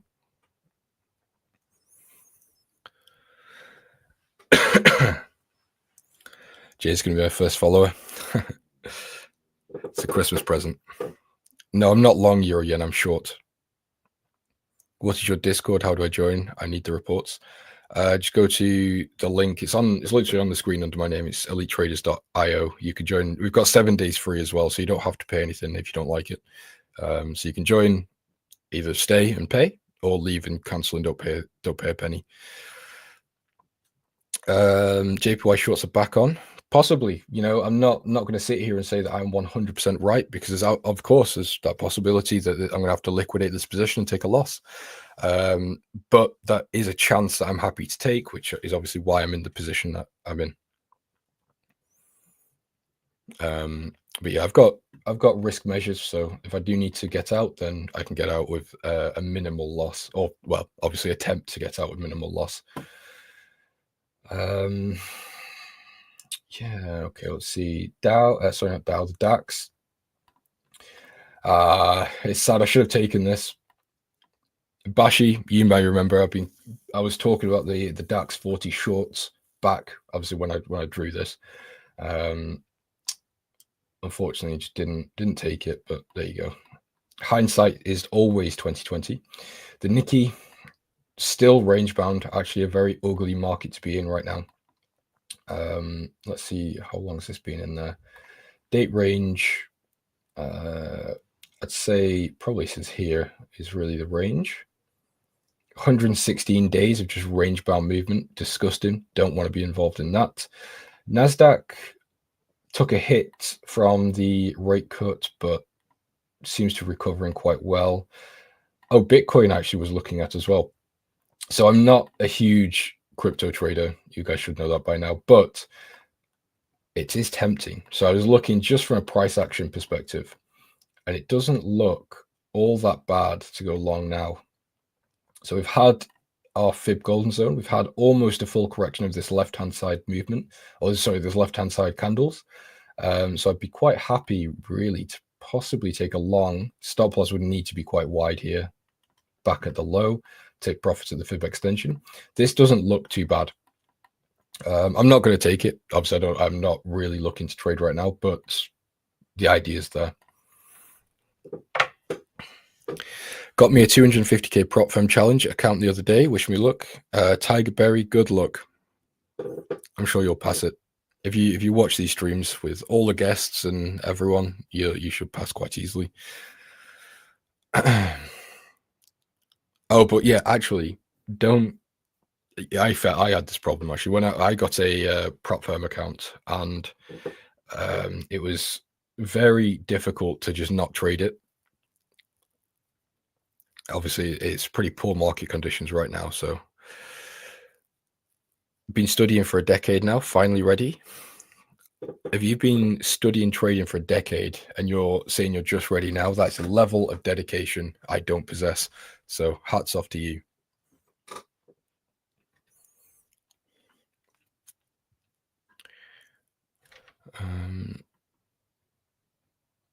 Cool. Okay. Let me see what's going on here. What do we have that's interesting? SEC. No one cares about the SEC. The NOK, maybe.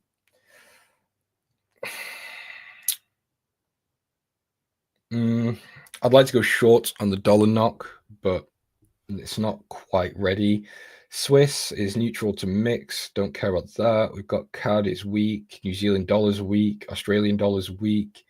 Pound is vulnerable. Yen is weak. Euro weak. The dollar is strong. So it's exactly what I've been talking about for the past 2-3 weeks. Just buy the dollar. Seems like the Q1 possibly and maybe Q2 is just buy the dollar seasons. Obviously, you need to see what goes on when Trump gets into office and how data progresses and things. But yeah, yeah. I mean, what can you do? Don't fight the dollar. Commodities aren't doing anything really.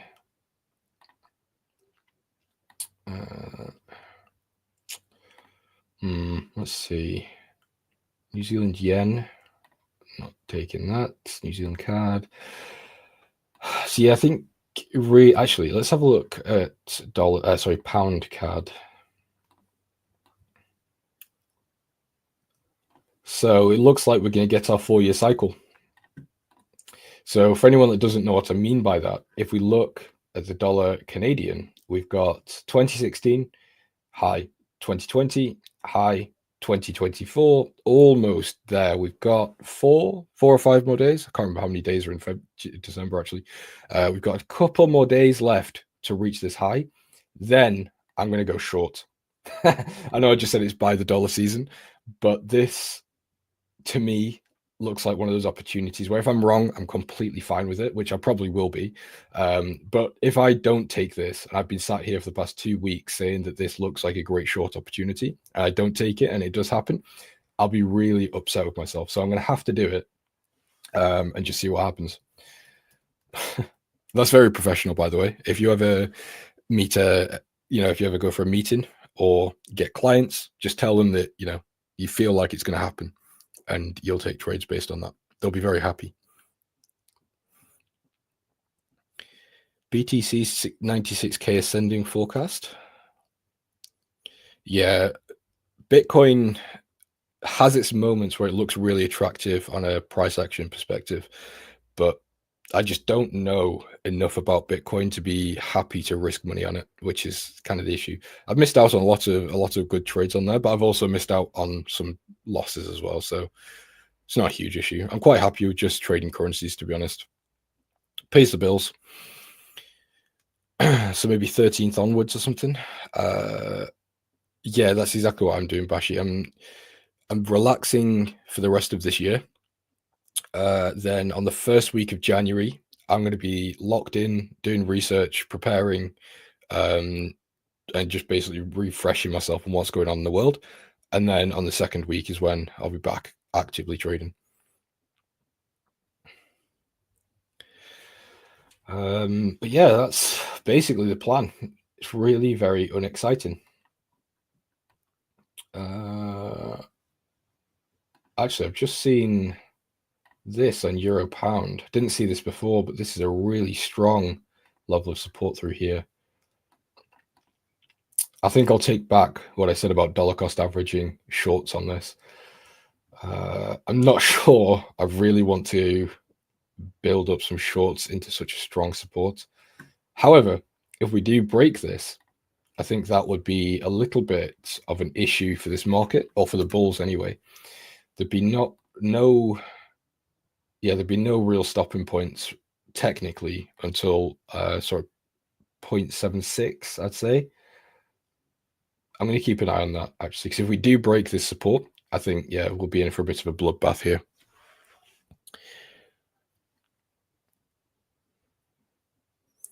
Bro, your title had me wondering how on earth you can trade unemployment claims as an asset. Had to ask AI, which explains you're using market data.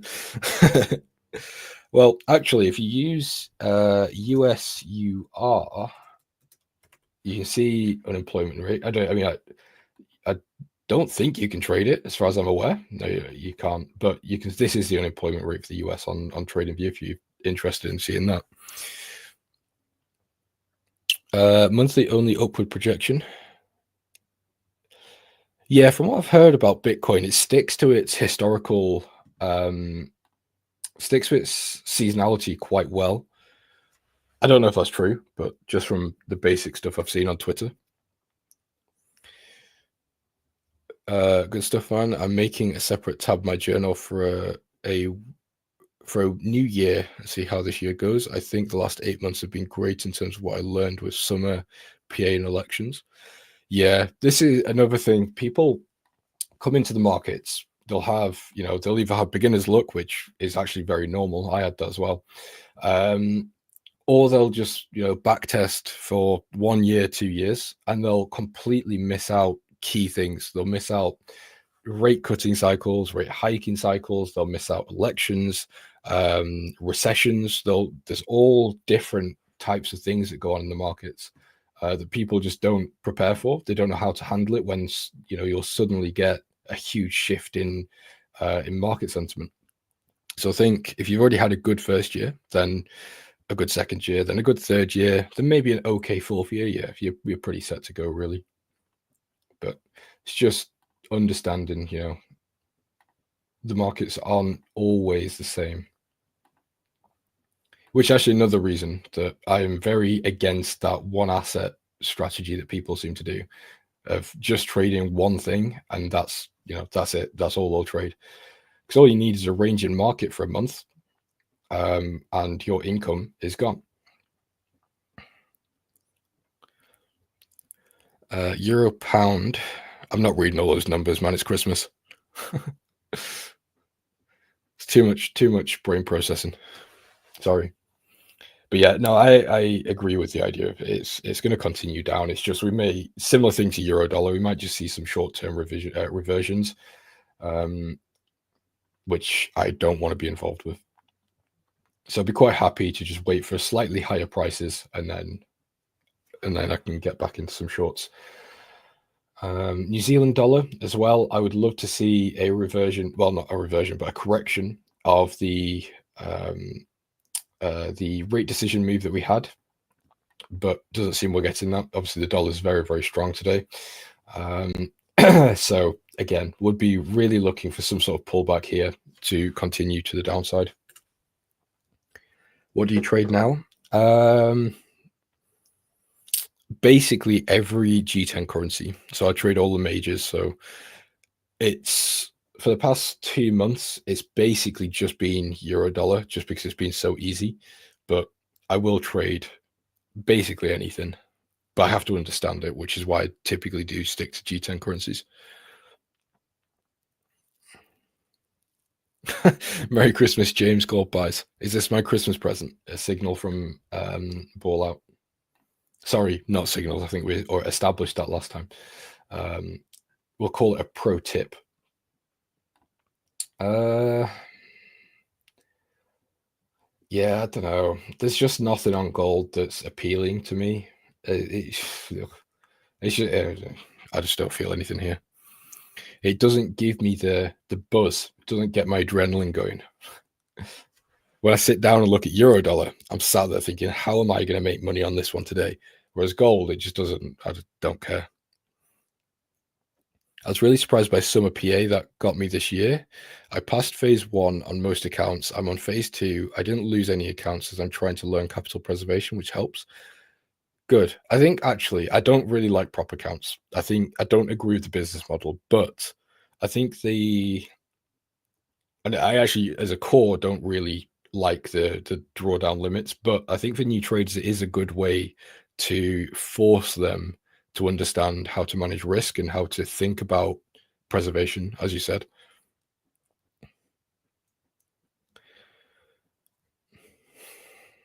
Just a gift. Good stuff. Hi, James. Can you check US 30? Yeah, I can.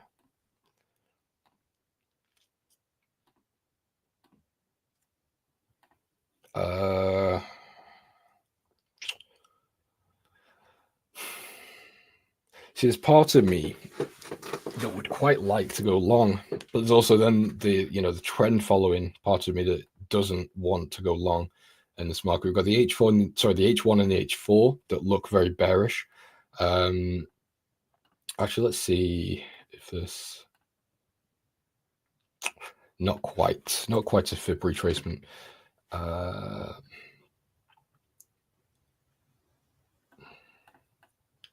Yeah, this H4 just doesn't look very convincing, really, for a long position. However, the reason I'm a bit conflicted is because the daily does still look very bullish. We're continuing on. I mean, the trend line doesn't really fit here, but you know what I mean. We're still on a very nice trend to the upside, so it's just not really appealing. I don't short the indices markets anyway, as a general rule, but I just don't know if it's quite ready to go long. I think a telling sign actually would be if we can get a nice bullish weekly close on this candle. That would be maybe a sign that we could start looking to go long, but right now I think it's a little bit impulsive. Between AUD and NZD, who currently has a stronger economy? That's a good question. I'd say the Australian dollar generally is a lot better than the New Zealand dollar, but in the situation that we're in now, where both of them are weak, it's not really a case of, you know, which one's stronger, which one's weaker. It's just short them both against the dollar. But yeah, generally, I'd say the Australian dollar. I think the New Zealand is not really worth paying attention to, especially at the moment. That's just my opinion, by the way. So Euro Yen is continuing higher, which is annoying me a little bit. But what can you do? Unfortunately, not much. Australian dollar Swiss. I don't mind this, actually. I always say the Swiss is quite a stable currency. It's not something I will ever be super bearish on. Or, well, obviously it depends, but generally speaking, it's not something I'll be looking to always go short on. But the Australian dollar is taking a hit. So the Swiss might be a good option here. Take it back down to the previous low at 0.5517. Yeah, I don't mind this. It looks quite good. Props aren't great, but the capital is amazing. If you know how to use it, then it's good. If you keep blowing accounts, you aren't ready anyway, which is most traders. Yes and no, in my opinion. So, like, for example, I mean, I've made 20% in the past 2 months, but I couldn't, if I did the same thing I was doing on my personal, I did it on a prop, it would have blown because, or it would have breached the rules, because most props, as far as I'm aware, don't let you DCA. You have to use stop losses. You have lot size restrictions. You have drawdown limits, all that sort of stuff. So my strategy will not work on a prop account. And it's not, you know, it's not a case of my profits aren't enough. It's just a case of the strategy will not work. But yeah, I think generally you are correct on what you said. What's good, UK Nick? You know what? I'll take that. I'll take that as a pretty good compliment. Thank you. But yeah, Cedric, how are you? Are you the Cedric that's in my Discord, or are you a different one? Australian dollar, New Zealand, the 30-day average was 1102. I've got no idea what's going on Australian dollar, New Zealand, actually. Yeah, pretty poor, actually. There is a risk limitation for sure, but as you said earlier, it does help you follow rules. Yeah, that's exactly it. I think it's great for, yeah, just sort of getting your hands dirty with very little like risk on your side. 22% is mad. Yeah. You know what? I was thinking about this the other day, because it's not a normal return. And it's not, you know, I'm not saying that because it's high return. I'm saying that because you kind of have to risk what you get, generally speaking. Obviously, you can go risk 1%, make 2%, but the markets aren't really that straightforward, especially after you've been doing it for such a long time. But, you know, during that period, I had, around a 23% gain, and I've had a max drawdown of 8.9%. So, you know, worst case scenario during that period, if I had to close all positions, I would have lost basically 9%. So it's not, you know, it's not a case I'm risking 1% and made 23%. I am risking quite aggressively, but I also, you know, make the money back, so it's completely fine. So now I've got that buffer. So for example, if this euro yen position just completely falls apart, continues up, and I can't get out using dollar cost averaging, I might have to take a 3 or 4%, maybe even a 5% loss. But in the grand scheme of things, if I, does it really matter? Not really. Please donate 2%. Well, join the Discord. I'll give you some signals. My prop firm is 10% drawdown limit, but I'm only risking 0.5% each. So that's 20 losses in a row. Yeah, Tiger Berry, I think that's a good thing.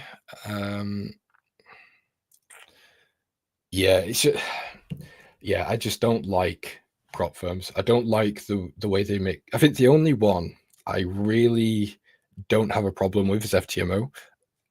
And this is, again, I know that Nick has an affiliate with another one. I don't know them. I'm not saying that they're not good. I'm just saying this is my personal experience.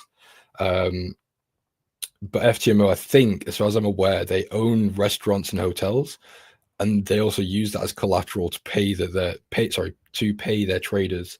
I'm fairly sure they don't have any payout denials and stuff. So, but things like my Forex funds, I literally bought a 200k account for about £1,000.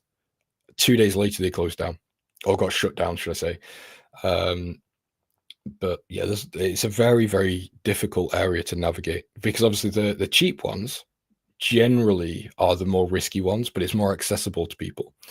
Obviously, ones like FTMO are quite pricey relative to the smaller ones, but they are very stable. So you've got to be aware of what you're getting into, really. But anyway, this isn't me trying to tell you not to do prop firms, by the way. This is, if you can actually make money from them, they can be a huge money printer. This is just, based on the way I trade and based on my personal experience. How does China affect the AUD USD? Well, that's a quite good. I'm struggling to speak. That's quite a good question. So, Australia is very heavily tied to China. Now, I'll let you go and do your research on that. To be honest, I'll be 100% transparent. I don't have the mental energy to get into all the nitty-gritty economics, but they're very highly correlated. So when China has a very bad time, which they currently are, the Australian dollar also suffers, which is causing this huge move to the downside on the Australian dollar, US dollar. Now we also have the US dollar that's performing very, very well, obviously causing a downtrend there. So to answer your question, China's doing pretty poorly. The Australian dollar in return is doing pretty poorly. So it's causing the market to be bearish. I just stick to the top 5 prop firms. Max allocation is like 1.4 mil. Yeah, I think, it's definitely an amazing opportunity. It's just the chances of actually, passing phase 1, passing phase 2, then getting a payout, and then also getting more payouts. It's very, very difficult. I mean, the stat is to actually, go from phase 1 to actually get your payout. I think you have to be in like the top 0.5%, which when you think about it is crazy. And the way I see it is, if prop firms were as good as they are, or as good as they seem to be, why are professional traders not milking them? Because it would be very simple. So, for example, if I could pass one using the way I trade, I could very easily buy 10 more accounts, open an office, hire some of you guys, and we all trade props on the same prop account, basically, and just milk that company. But then they have liquidity issues and all that sort of stuff, and that's where problems begin. But anyway, I'm getting sidetracked. Prop firms in general are a scam. You win, they lose, they win, you lose. No, I wouldn't say they're a scam, because, again, I'm going to use FTMO because they're just sort of the benchmark of what a prop firm should be. But if you buy an account with FTMO, you get what you pay for. You get the challenge. They're not guaranteeing you'll pass. It's like a university. you pay for the education, but there's no guarantee of a job afterwards. It's the same thing as a prop firm. It's not a scam. You're paying for the opportunity. It is a scam though, with some of the rules that people implement, with lot size restrictions. You can't hold over weekends. You can't hold over news. I would understand if it was real money. If I was giving you 200,000 real dollars to trade with, I might put restrictions on you. But it's demo. Who cares? It is literally just to catch you out, and that's what I don't like. But again, this isn't me telling you won't pass. It's not me trying to discourage you or anything. It's all just from my personal experience and all that sort of stuff. But yeah, I didn't mean to take us down a rabbit hole. No, it's fine. I have a habit of just talking, which is funny because I'm actually really quiet in real life. But it's kind of why I like coming here, because I don't have any sort of real life friends to talk to about trading, so I can get a lot of venting done on here, and I can have a good old chat, which is nice. But yeah, I mean, if you're in a prop firm, I wish you the best of luck, and I'm very sure that you'll pass if you continue, with a proven strategy, risk management, and all that sort of stuff. There's no reason you wouldn't.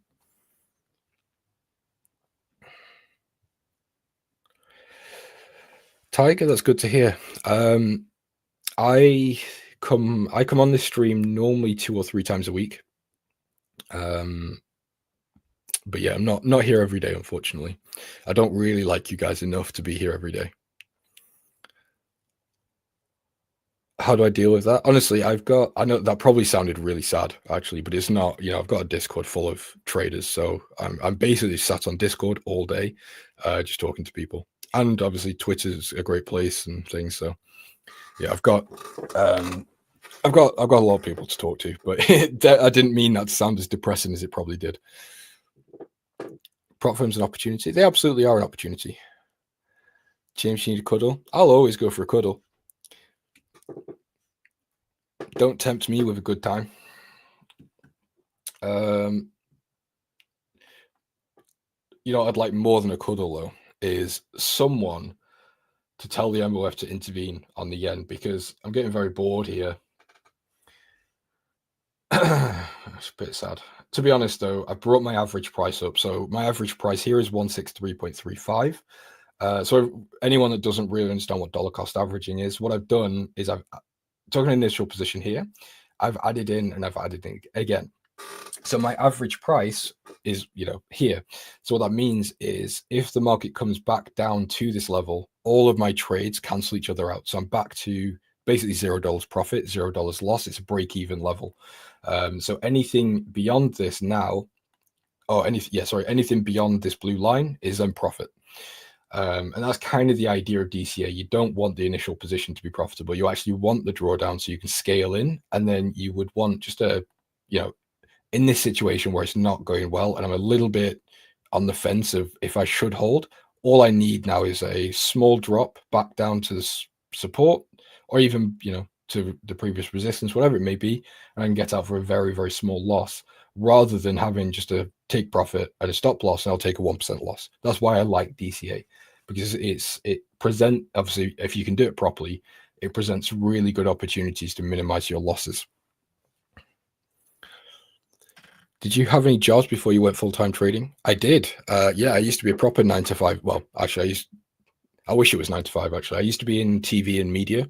So I used to be a graphic designer I used to work for BT Sports. I was at BBC. I was at ITV. And then eventually left to be a trader.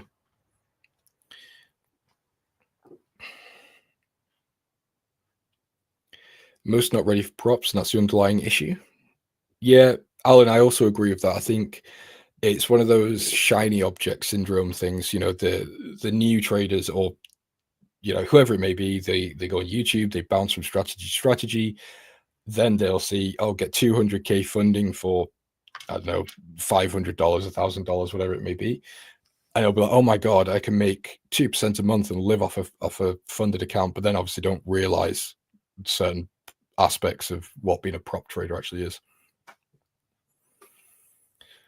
But I've got about 5 minutes until I think it's Chris coming on to take over. So when I leave, don't leave. Don't be a sheep. But if there's any questions, let me know. I'll answer them now before I head off. I'm probably going to go and get drunk again, to be honest. It's still Christmas, so it's fine, I think. No, I probably will have a couple of drinks and continue playing chess. My girlfriend got me a really nice chessboard for Christmas. It's like a handcrafted mahogany chessboard.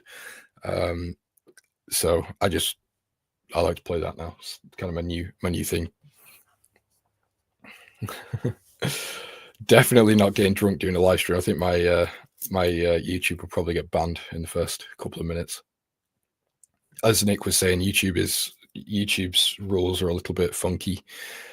I got monetized on YouTube a couple of days ago, and I uploaded a video. I think it was the day I was monetized, and I had to check boxes on what I did in the video. It was like, did you swear, or did you do this or that? It's like, I'm a 26-year-old. If I'm going to swear, let me swear. Why are you gonna financially punish me for using a word? Obviously, it's not. I'd understand if it was racial or a big controversial word, but it's just it's a bit ridiculous. But there you go. What can you do? Can't do much. Anyway, I'm just gonna go back onto trading for a minute. I want to see what the Fed Watch is doing. Oh wow. So this is for the 29th of January. We have a very high likelihood of a hold. So you can see here, no change. We've got 91.4% and only an 8.6% chance of a cut. Well, that's what ease means. So yeah, I think we're pretty set. I was on, what did I say? I think I said the Fed was going to hold and then cut. I can't remember exactly what I said, but we're on target, really. We're not doing too bad in terms of guessing the Fed move. Merry Christmas, James. My first time here. You sound like a decent streamer. Good job. Thank you, Carl. I appreciate it. I think, to be honest, like I said, I'm quite quiet in real life, actually. I probably say about 10 words a day. But I'm a nervous talker. And being in front of you guys is a little bit nerve-wracking sometimes, especially when it's a big audience. So it works in my favor, really. I can just talk and talk and talk. Yes, Bash, it seems like it went from 4 25 basis point cuts in 2025, and it's now down to 2. I might be wrong. I need to fact check myself on that, so don't take my word for it. But again, that's just, I think, what I read a couple of days ago. So again, the easing cycle is slowing. So I would, it sort of reinforces this 110 idea, really. But yeah, I think really there's to wrap up, there is no change in my ideas for this year. For 2025 from this year at the moment. Really, it's kind of just buy the dollar, sell the euro, sell the Australian dollar, and that's it. Why is euro up today? I would say, actually, is it up? It's not really up. Hold on, let's see. It's up 0.09% today. But it's just a lack of liquidity, liquidity and volume in the markets, really. So yeah, I think Nick said it earlier as well. Lots of market movements today are mainly going to be retail driven, and probably tomorrow as well. The larger sort of asset managers, hedge funds, institutions, they're not active today. Apart from JPY, who do you think will be the first to raise rates? That's a good question, and honestly, I cannot give you an answer to that. So the way that I view rate cuts, and the way I try and plan for them, is by looking at what data is coming out for that country, what is going to support a rate hike, a rate hold, a rate cut, what would make sense for that central bank to do. And at the moment, there isn't really any of them. The only thing is the Fed hold, which we've basically already know, and the Bank of Japan are going to hike at some point 2025. It might not even be January, but We'll see. So unfortunately, I can't really give you a projection on that one. But if I had to say, it would probably be the Fed eventually. I'm sticking with DXY bullish until it starts breaking to the downside. Be mindful of pullback. Yeah, I think that's a good idea.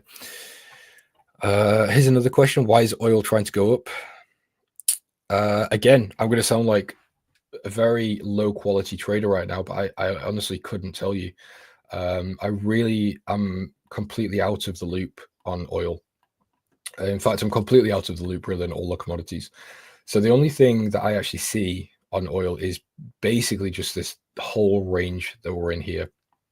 So we seem to be just bouncing from support to resistance. And as I said earlier on the stream, someone asked about my opinion on oil long. And I said, we're coming up to resistance here, which, we did. We've got an RSI that was about to become overbought, and we're seeing some downside. So to be honest, I wouldn't expect much from the oil market at the moment. Wouldn't expect much from the oil market at the moment other than just continued sideways movements. James, when you resume trading activities, second week of January is when I plan to. That might be sooner, might be later. It really just depends on when I start seeing the markets pick up. I don't want to be stuck in really slow moving markets. James be like, it went up, so it's bullish. It went down because zero oil. Man, I'm working 12 hours every day. Trading is the only way I can see myself escaping this. Here's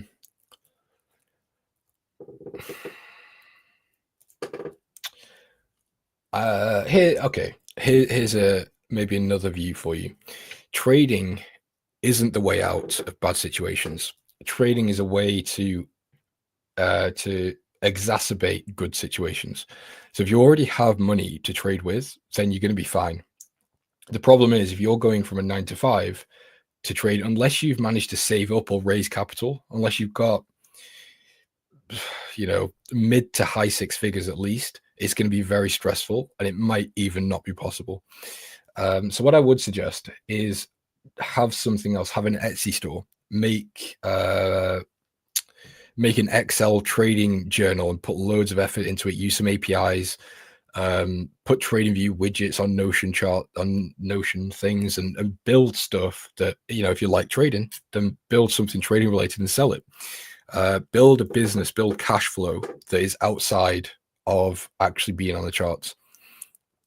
And that way, if you can then manage to get out of your 9 to 5 and start trading, then you have built a cash flow that can, at least pay rent or pay your car insurance or pay for whatever, you get what I'm saying. Merry Christmas, James. Tokyo CPI is out late today, which may have a limited knock-on effect on the markets tomorrow. Yeah, we'll see. Not too concerned, but we'll see. Trump wants EU to pay off its debts. Hold on, guys. I think we might be out of time here. Okay. AAAAA. Chris is on. He might answer your question. So, guys, it's my time. I will probably see you next year, and I mean it this time. So have a great rest of the year. Happy New Year's. Merry Christmas. I will see you all later. Thank you for being here, as always. 'Twas the night before Christmas, and all through the house not a creature was stirring. Except Chris Pulver, apparently, who just took a trade on gold. It's the middle of the night. I'm not really sure how he did that. Pulver alerts are now available at A1Trading.com. Get exclusive access to Chris Pulver's trades with A1 Trading's Pulver alerts. Watch as Chris Pulver, a seasoned trading pro, navigates the markets, manages risk, and applies a disciplined trading process. Join today to level up your skills and learn from Chris's wealth of experience. Get Pulver alerts now. Good morning, everybody. Happy Thursday. Hope you all had a great Christmas. We're back at it with some slower markets today as opposed to what we had for a half day on Tuesday when the market decided just to rip up. That was probably the closest thing we had to a Santa rally. What was FOMC to the downside quickly came back up with a nice little price action reversal. So FOMC here, Thursday, market caught its breath. Friday was a fake out move, and then you had a nice little bullish reversal pattern.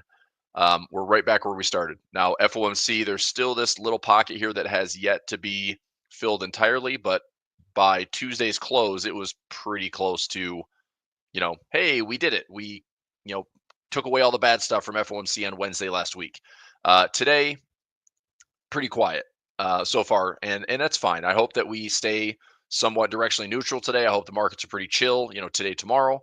So I am looking through the portfolio today. Anything I can do, will do. I'm just going to be looking to get positions, and let's just talk kind of top down. So taking a look at Bitcoin. Just I had the chart alarm going off, and high, low, lower high, lower low is what I'm looking for. 90K to 80K, looking for some bounces. I'll probably start averaging back in to my wallets. I'll probably start averaging back into IBIT, FBTC. If MicroStrategy is going to reflect this at all, I might look at an income trade there as well. Let's just go from top to bottom. So if I take the peripherals on Bitcoin, BITO has pulled back quite a bit. I took some profit on some long calls. The rest of us have his cash secured puts, which are out to the end of the year. A 16 and a 15. Those are naked puts collecting some income. That'll be fine. I was willing to own shares, but now we're holding up above. I'm at like $7, $8 ahead of my strikes, which is nice. IBIT. This is the BlackRock ETF. We hit symmetry on my Bitcoin measurement. We hit symmetry on my IBIT measurement. So now I'm just looking to see, can I pull back into, let's say, a trading area like this? Anywhere between like 50 and 42.50. I'd say good enough to stretch out some additional trades on IBIT. I'm going to do some just really simple stuff. I'll just take some credit spreads and probably go out 12 months and stack them in. And if I like the levels, I might do, I'll just look at some expirations and see what I can do with them. FBTC, similar. You can trade options on this one as well. BTC, I was going to get involved in this one because it's grayscale. They cut the this is like there's no price data that suggests like, oh, it looks just like Bitcoin. But grayscale, if everyone may be familiar with this, like GBTC was like the first tradable ETF on Bitcoin. And now it's all sorts of different derivatives. But the expense ratio is pretty cheap. It's like 0.15 and BlackRock's 0.12. So they basically created this in order to compete with the BlackRock's, Fidelity's, and the other SEC approved ETFs. So the expense ratio is way less, and still try to make it like a spot exchange, Bitcoin related instrument. Now here's MicroStrategy. The argument on MicroStrategy is it's essentially like Bitcoin on steroids. And if you thought Bitcoin isn't volatile enough, to trade MicroStrategy. So I like it for what it stands for, but I am concerned about the, there's earnings in a stock like this, and in addition to kind of it's all in. Like Michael Saylor is all in on Bitcoin. Michael Saylor has put his entire company all in on Bitcoin. The amount of holdings they have, I think between his personal stake and MicroStrategy as a company, might be one of the largest holders in the world. So they can flourish, and they can also get destroyed. I have no idea. But the premiums are still pretty good, and it's tempting, right? It's tempting to say, look, if I just did something on MSTR and went out to, let's say, next Friday. Let me change these strikes around. If I were to buy shares at 346, okay? If I buy shares at 346 and I put in an in-the-money call at 330, which means as long as MicroStrategy stays above 330, okay, so I'm doing some math. Like, I don't think I'm going to do this because that's a pretty expensive trade. Even on a margin or portfolio margin account, it's still pretty expensive. So if I did 346.50, I buy the shares, I collect 26.50, I get it for 320, I get it called away by next Friday at 330. I'd make $1,000 income on this trade. Now the problem is what if it's below 330? Well, if it's below 330, then it doesn't get called away, and then I lower my cost basis. So my cost basis is 320. I can still repair the trade. It's a little gutsy. Could I get, let me see what 325 is. So if I went 346.50 minus, I don't think, is this a glitch? I could sell a 325 call and get more money than a 330 call.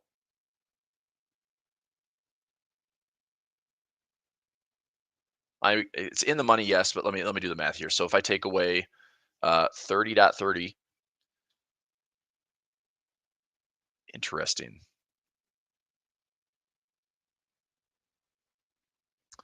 Okay. I'm going to take this trade. I'm going to try to do an income trade here. It's a couple of weeks out, but it depends on if I can get for 325. I mean, I'm going to try to get this one here. So I'm going to buy some shares. All right, let me see if I can do this here. So 347.05. I'm going to buy 100 shares. So if I buy,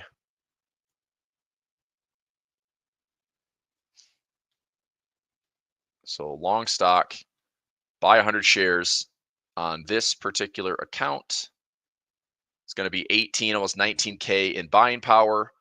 All right, let me see where I get filled. 346.97. All right, just got filled for 346.84. 346.84. Let me write that down. 346.84. Bought the shares. I'm going to do the same thing here on this account. Buy some shares. 346.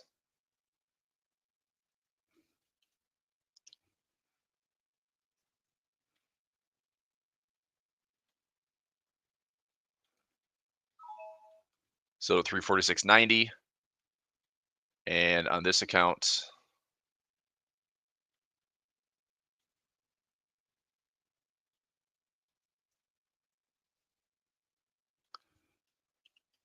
$346.90. Okay. Trying to get a slightly better break even. 340.95 maybe. All right, 346.90 and 346.84. Got it. Now I can go in and add my covered call. So I'm going to go into this account here. Look at my options change for January 3rd and sell an in the money covered call. If I do the 320 or 325, let me do the math on this. So shares at 346.90 on the high side. Collect, let's say I get 33.85 on the call. Gets called away at 320. I make $700. I think I'm going to do that. Okay, I'm going to sell a 320. Let me see if I get $35 for this.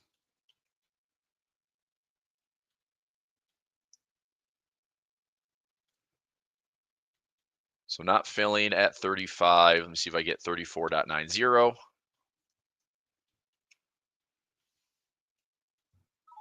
Filled at 34.90. Okay, so we'll go similar order.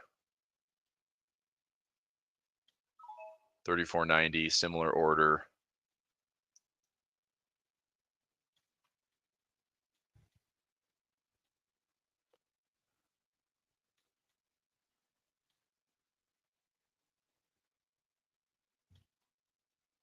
Come on.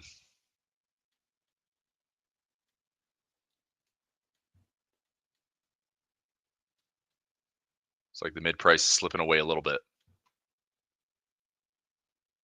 Let me do, I'll keep it at 34.90.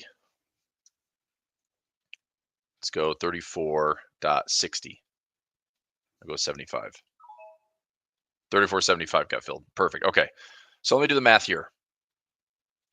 I just bought shares at 346.90, sold the 34.75 call, which gives me a break even of 312.15.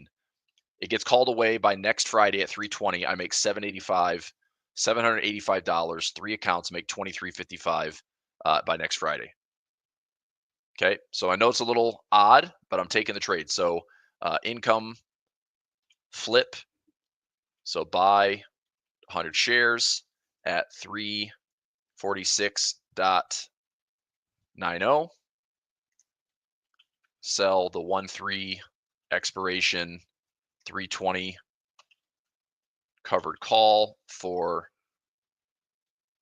34.75 to 34.90.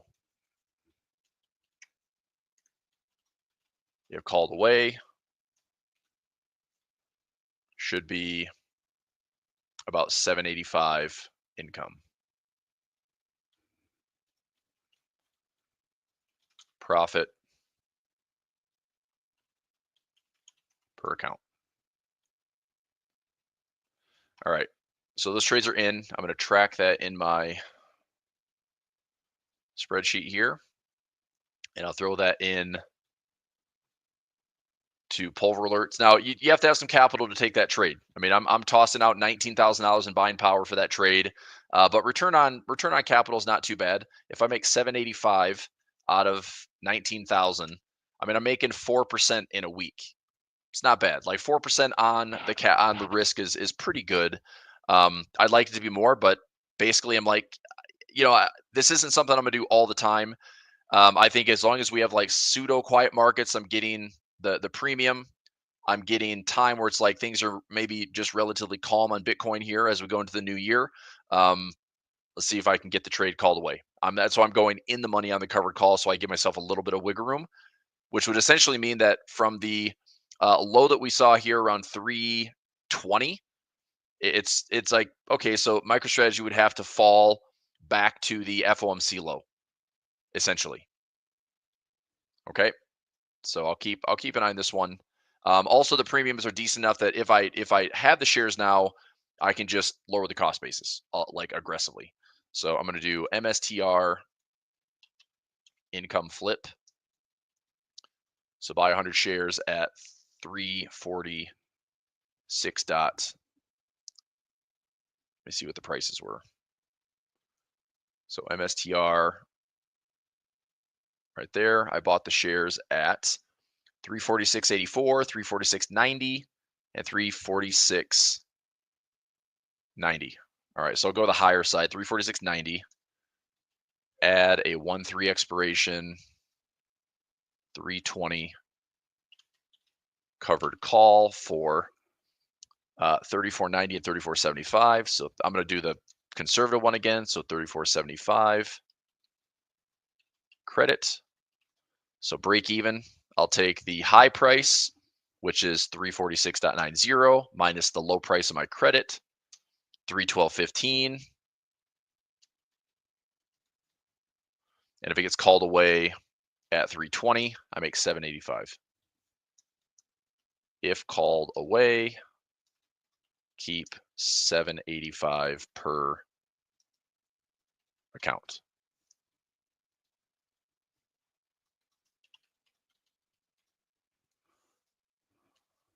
Okay, so I'm taking this trade on my portfolio margin account. So I have a little bit more leverage with those accounts. It's around 3 to 1, and that way it doesn't take up a bunch of buying power. I'm just trying to do a quick return on risk trade, going in the money on that covered call and getting it called away. I mean, $1,000 would be great. I'm happy with 785, almost $800 too. It's okay. So all right, going into Pulver Alerts, update this one for my stocks options trades. This is going to be MSTR. MSTR income play, buy 100 shares at 346.90. Oops. Sell a 1-3 expiration, 320 call for 34.75 credit. Break even puts me at 312.15.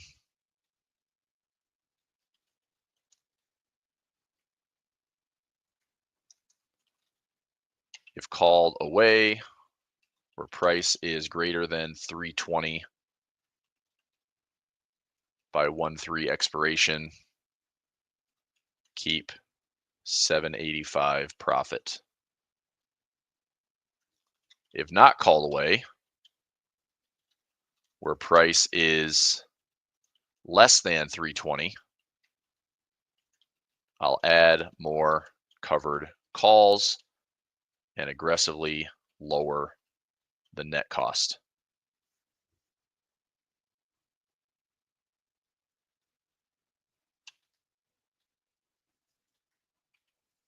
Okay.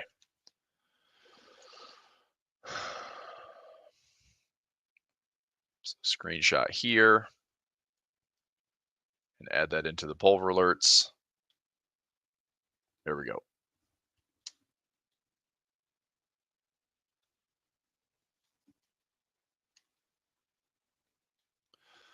All right, little micro strategy there. Let's have a look. Let's go top down. So Coinbase, I need Coinbase to stay above 230 for full profit. I think my Coinbase trades are looking good. Get rid of these, go to Coinbase. Coinbase is still up about $5,200 on Coinbase.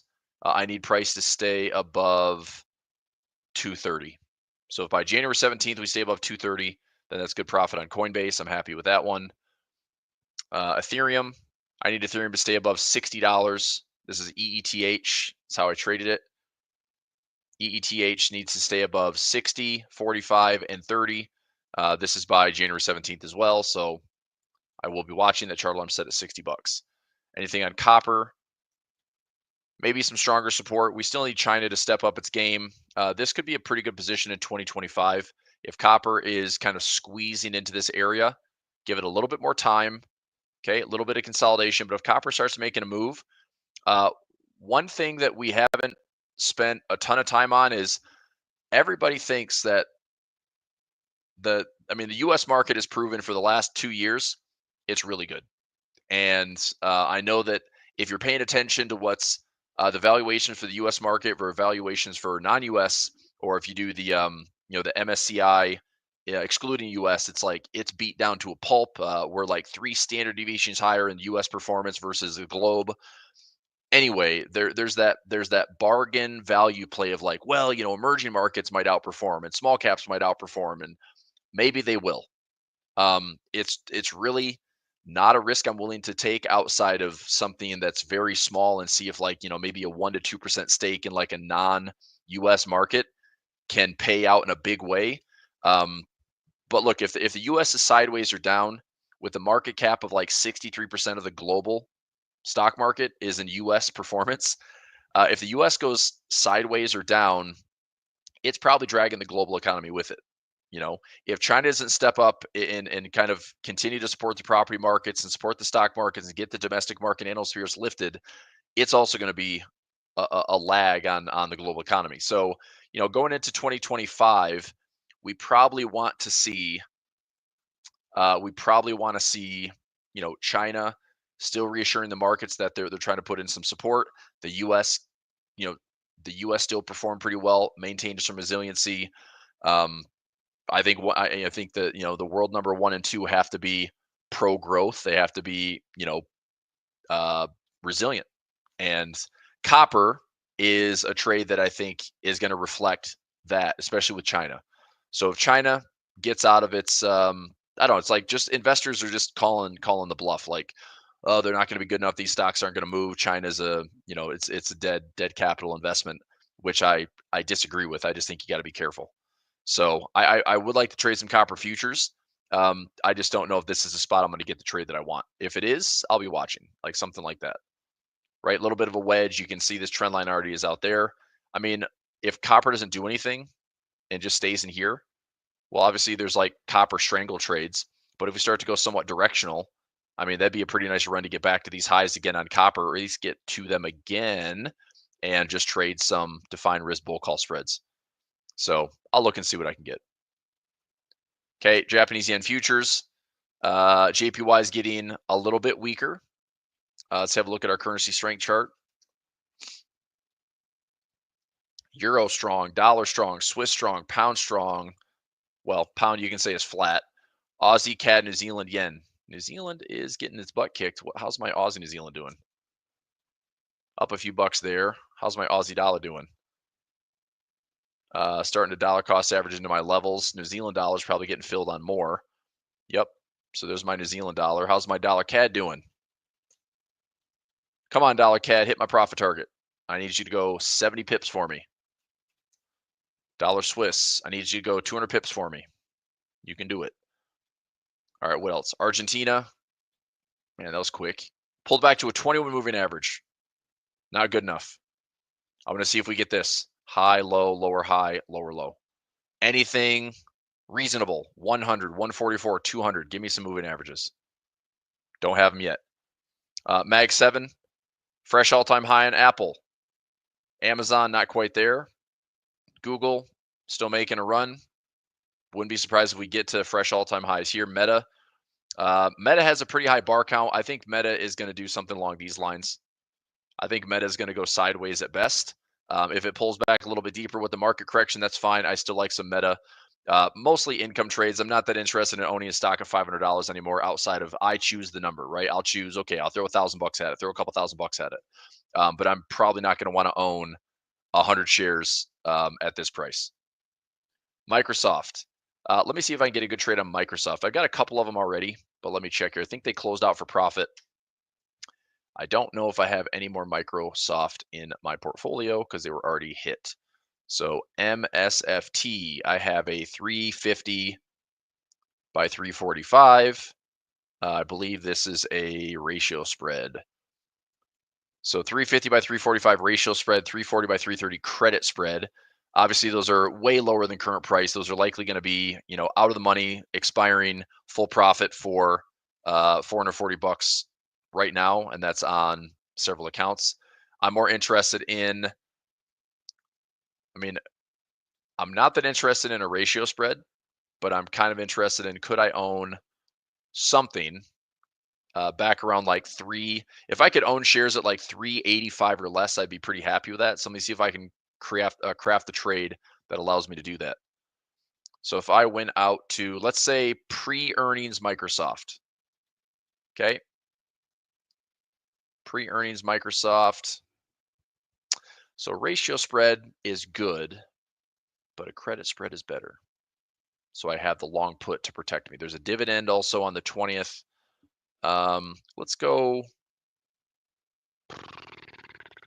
through 57 days out. All right, let me get some of the implied volatility around earnings. 380, I said, right? 380 or less. If I can own it at 380 or less, would I be interested? I'll get to those, Sarah. I can take a look at some currencies. Okay. Do you see symmetry in the Aussie New Zealand dollar pairs? I just see big ranges on the Aussie New Zealand. So Aussie dollar and New Zealand dollar, I just see larger ranges. Just go back to the swing we saw back in 2022. It's either the COVID swing or the 2022 swing. I'm looking at those as our range levels. Okay, so Microsoft at 385. Would I be willing to own it there? Well, how can I own it there? If I do a 380 by 375, and on the 375 do 2 contracts, so I can get $1.70 credit and be willing to take some assignment on a stock that I think is going to be fine. Obviously, I do my best to, like, if I took the shares, I would just do a collar trade. I'd buy protection. I'd get it called away for profit. But if I own this thing in the 380 or less, I get a 20% discount than current price. I can also just generate income if price doesn't go anywhere. So I think I'm going to take this trade. Where's my break even? Where's my ownership? If I took the assignment, it'd be 375 minus 5 minus $1.69. I'd own the shares at 368.31. 368.31 to be my ownership price, and that gets me a 21.3% discount on Microsoft. Cool. So I don't mind that. I'm going to take this trade. See if I get $1.70 for this.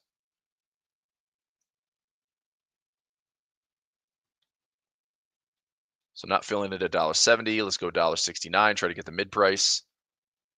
$1.68. Fill it at $1.68.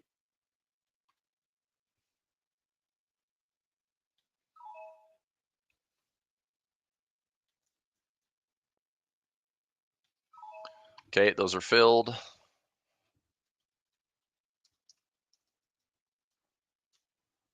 MSFT ratio spread. I'm doing a 221 expiration. Buy the 380 put and then sell the 375 put. $1.68 credit. Willing to own And that break even would be, if I take assignment 368.31, 368.32 actually, because it's $1.68. So that is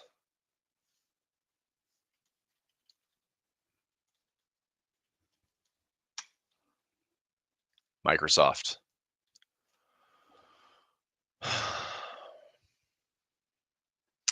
Jamal, that is a question that is probably an impossible task, dude. What income strategy would you suggest to make $500 a week on average with a small account of 5K? You're essentially going to have to risk your account every single week.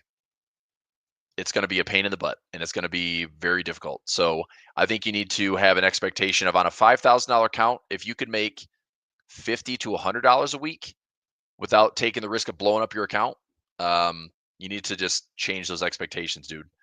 Otherwise, you're taking way too much risk. You're gonna have to risk like 10% of your account every week to have some type of gains like that. So I mean, it's possible, but you risk 10% of your account. You have a drawdown. You have a couple of missed trades. I would just say you want to go after asymmetry. Defined risk option trades, in my opinion, are doable. I mean, I could take, here's an example. Okay, I can go SPY, and I can say, you know what? I think the SPY is going to be higher. So let me go to, I don't know, what's the third, right? The third is a Friday. If we have this Santa rally that continues through New Year's, if the SPY is going to be higher than where it is right now, you sell a put and you buy a put. So something like that. So you sell a put, you buy a put. You want to make $500 on the trade, then here's your trade. So I can make $533 if the SPY is above 601 by January 3rd. I'm risking $780. That is the reward to risk. You know, is it fair? Yeah, I mean, this instrument's probably positive drift. If we have the order flows going higher, it gets above 601, revisits the all-time high at 608, 609. It's a fair trade. Okay. But I think that plan is really, really aggressive, and I think it's unrealistic.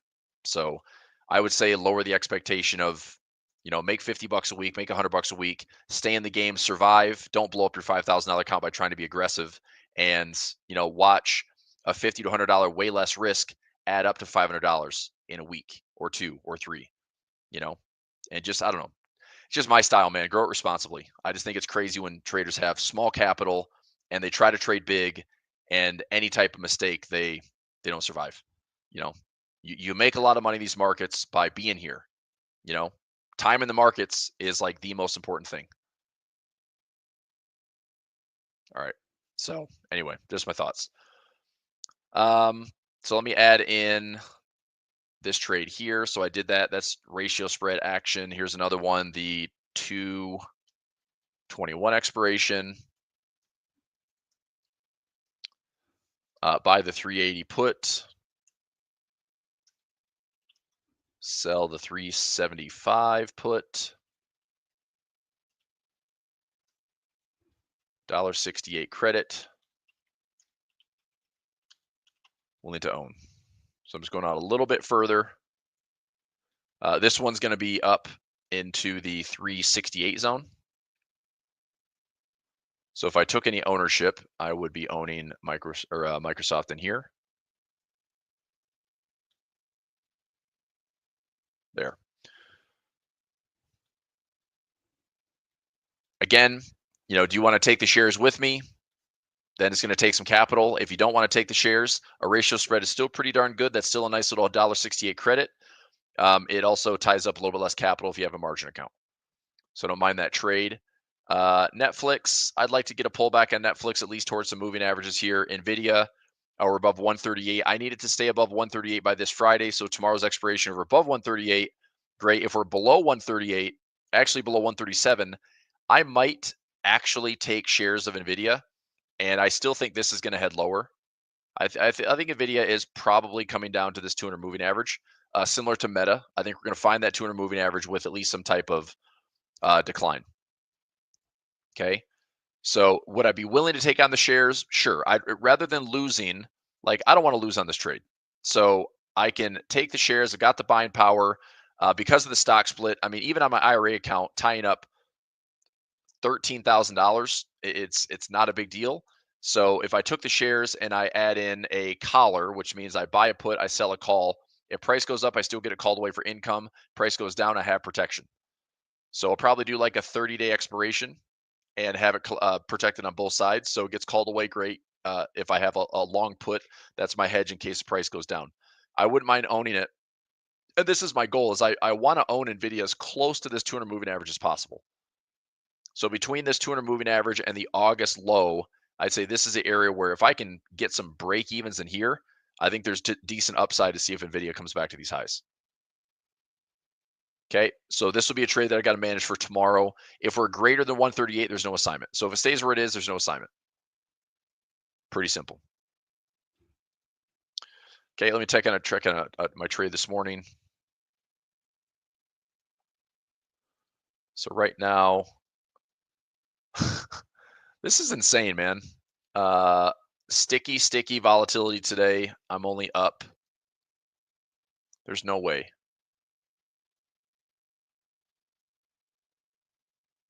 Oh, I see. Okay, I can just go after my profit target now. I'm in profit on this trade here. Is it going to cooperate? Possibly. Let me go to my chart here. Price is right in the middle.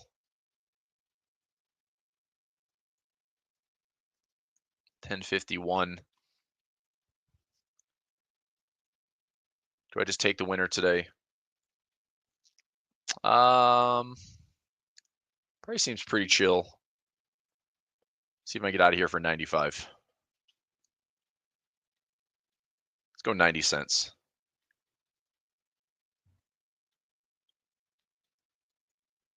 All right, I'm gonna let that hopefully close out here in a few moments.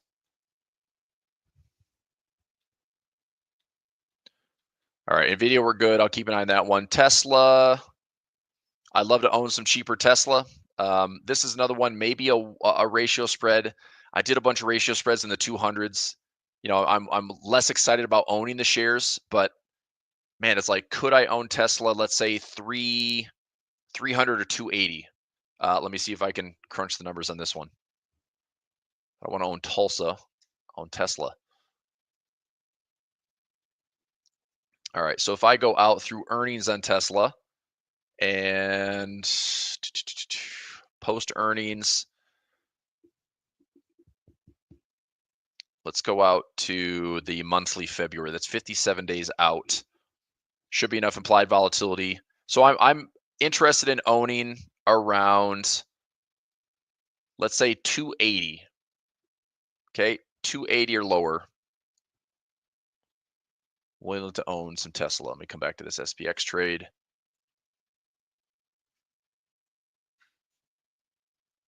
All right, I'm just going to spot check that one. So anything around 280 or lower would be great.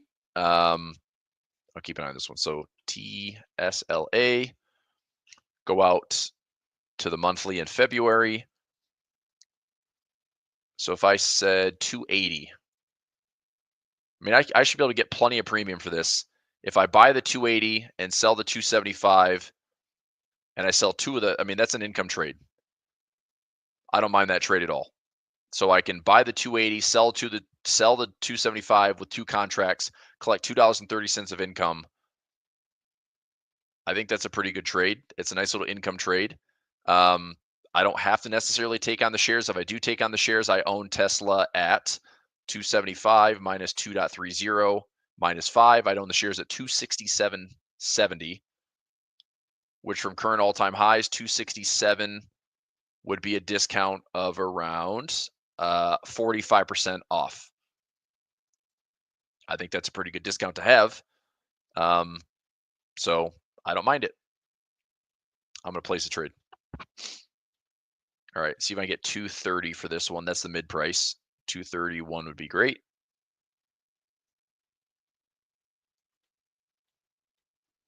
$231 is pending. 230 just below the mid price. I'd hopefully not have to accept less than 225.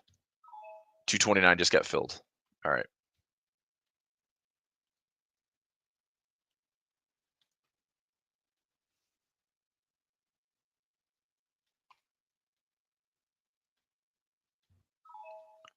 Now 228 is getting filled, and one more account here.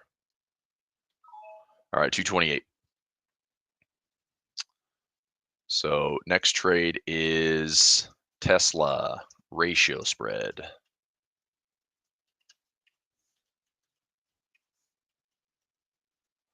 So it's a February 21 expiration. Buy the 280 put, sell the 275 put. Ah.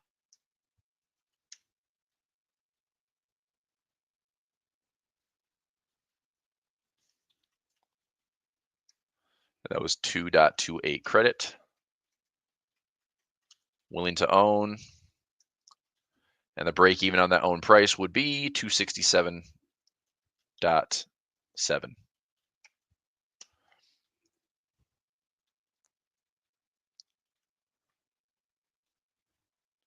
Okay, so I got some dollar cost averages in, putting in a ratio spread, 221 expiration, buy the 280 put, sell the 275 put. Willing to own. So out here and down here. And it may not get there. And that's kind of the point, is like, if it doesn't pull back 45% for a discount, I don't have any assignment. This is a trade I continue to, take and monitor and keep an eye on. Right? But if I get income trades on MicroStrategy, income trades on Microsoft, income trades on Tesla, it's a couple $1,000 to move the needle, generate some income, move on. All right, couple more things here. Top down, 10-year yield is higher. Not good. Okay, bonds moving back down to some fresh lows, fresh lows, fresh lows. So so this is the FOMC candle right here, this big red candle. That was the FOMC day on Wednesday. That's the 1 to 3 year bonds. The Fed is essentially controlling the short end of the curve, which means they're controlling short-term interest rates. The longer end, the 10-year, is reflecting on what your, financing terms are going to be. The 10-year going higher is not good. We keep talking about this. I'm beating a dead horse, but it's so important to recognize that this is not good. This makes buying a home more difficult. This makes buying a car more difficult. This makes restructuring a debt, servicing any debt, more difficult. Not good. Okay, this either gets under control or it gets worse. It gets worse, that's going to choke growth. It's pretty straightforward. I hope it doesn't get worse, meaning we go up through this 5% where we end up seeing the top in, the market as this was rallying through 2023's correction. This is like a Q2 correction in 2023. And then we had that bottom from, September, October, or August, rather. It was like August to October in 2023. And then we had the yields like really change course. So I don't know if that's the case. Like, is it another run up here and then the market crashes? I have no idea. But hopefully we don't have to find out. But we'll see, because this 10-year yield has done the exact opposite of the Fed. Fed cut 100 basis points, and the 10-year yield is up literally 100 basis points. Complete opposite. So it's not a good thing. Fed is being kind of stupid. Markets making them pay for it. So it's gonna freeze the consumer. That's the hard part. HSI looking a little bit better today. Alibaba fine. Baidu fine. I'm still in some China plays. I've got some exposure. I added some more to my list here. So Costco, I like this. These are some stocks that I like. I've had these on my wish list the last couple of years. Traded them in and out with some income trades. I do have a trade running on. This one is out to, I think I did the January 17th expiration. Visa. It's everywhere you want to be. Where's the trade? I have the 315 by 320. It's a 320 by 315 bear put spread, and it's break even. We're trading at 320. I need price to get back below 315 by January 17th. Maybe it does, maybe it doesn't. But it's a small risk, high reward trade. MasterCard, same thing. This one, I don't know if it got filled yet. I don't see it. So it hasn't been filled yet. I'm trying to get the same type of trade, low risk, high reward. Johnson & Johnson, bouncing off the lows. This one, I do have some exposure on this one. So I've got a 140 put. Is it in profit right now? Nope. Upside down a little bit. I'll keep an eye on it. PGR Progressive. Some of the insurance companies falling from, their crazy ivory tower of expense. Insurance is more expensive, and these companies are absolutely killing it because of that. So let me make a quick spot check on SPX for a second. Back to break even on the trade. Come on, just chill for a little bit, would you? Keep bouncing around it. Be a range trade. Be a range day, SPX. Be a range day. Be a goldfish. PGR. All right. Anyway, do I like PGR? Sure. Where is it fundamentally looking better? Hopefully cheaper. PGR is progressive. Let me see what fair market value is. It's not super expensive. Yeah, I mean, it's a good stock. Let's see. Is this a stock I'm willing to own? Yep. How cheap could I own it? Let's find out. PGR 27 IV. Dividends on the 9th.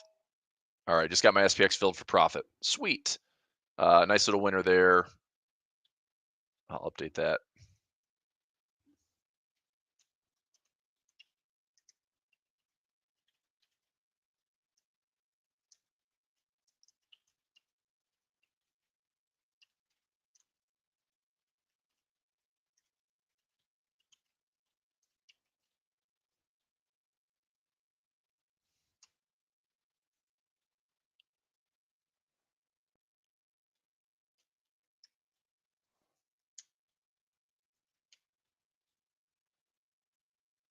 Okay, I'm gonna look at some PGR. Let me do a comparison of PGR compared to some of its insurance competitors. If I go back to my scan here, so we got Progressive, we got Allstate, Travelers, Chubb. Let me do a spot check on those really quickly. So PGR versus Allstate at 195. I mean, they all look pretty similar. Travelers Company. The heck, man. TRV. A little bit more expensive. I'll check the IV ranks here. Do I love it? I mean, they're probably all fine. Earnings growth. Okay, and then Chubb. That's been a popular one with Buffett. CB trading at 277. All right, let's have a quick peek here. So we have some potential move on Progressive, and let's check a little. I mean, they all have good upside. Man, I almost think like a ratio spread is okay. I'd have to like pick one. If I'm going to own some shares, I got to pick one that I like, So Progressive checks a lot of boxes.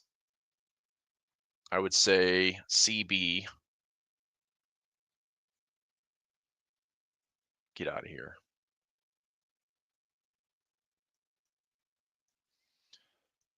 I mean, if I just look at the snowflake analysis, this is pretty clean. That's solid. And then go to CB. Again, pretty solid. Let me look at price to earnings, price to sales. Pretty inexpensive. Yeah, let me check the IV. So PGR is not bad. Am I willing to own it? I mean, yeah, but I'm willing to own it at a crazy discount. So where? I mean, anything like, would 250 be unreasonable? I mean, to get a 17% discount? I mean, more than likely, this is probably going to be a stock that maintains some type of bullish posture. We've had a heck of a run and go back to count some waves, but let's see if we have, a trend line break. We start to base in here. We start to head back up. I mean, I don't think 2025 is necessarily going to be just full rips to the upside and these things can't do anything wrong.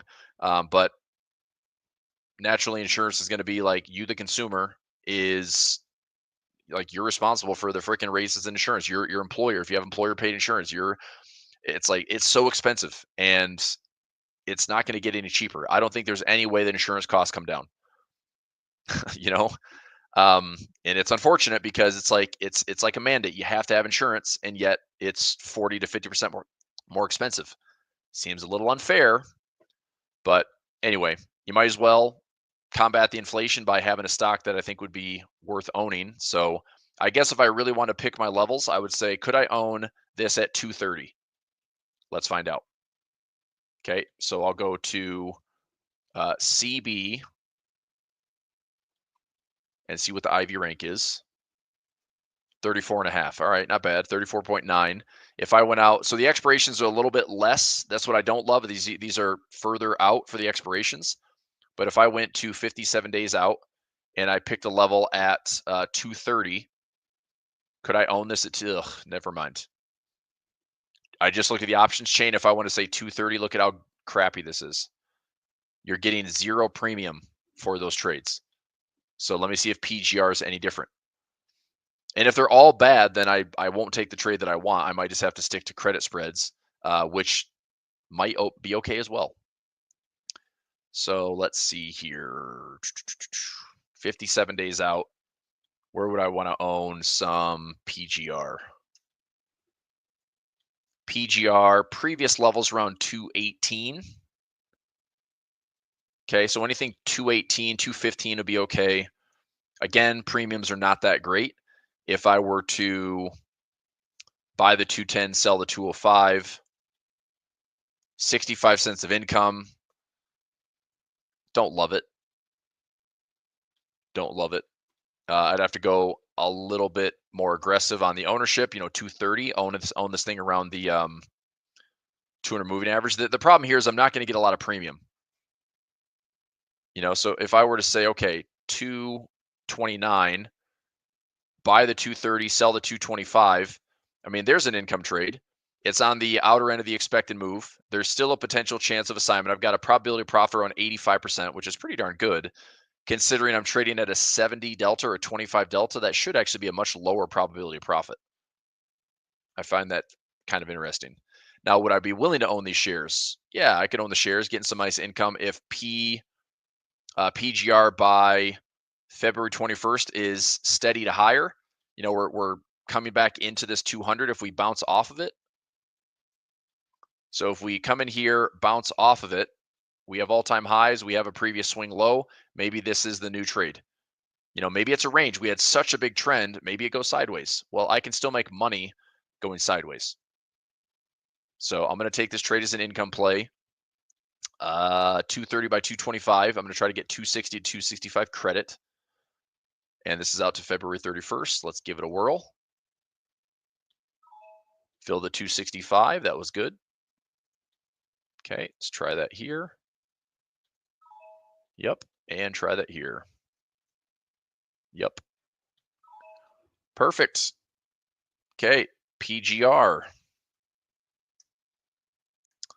221 expiration. Buy the 230 put. Sell the 225 put. 2.65 credit. And I'm willing to own, and if I was assigned, it would be 225 minus 265 minus 5. I'd own it at 217.35. Okay, so 217.35 from all-time highs would be around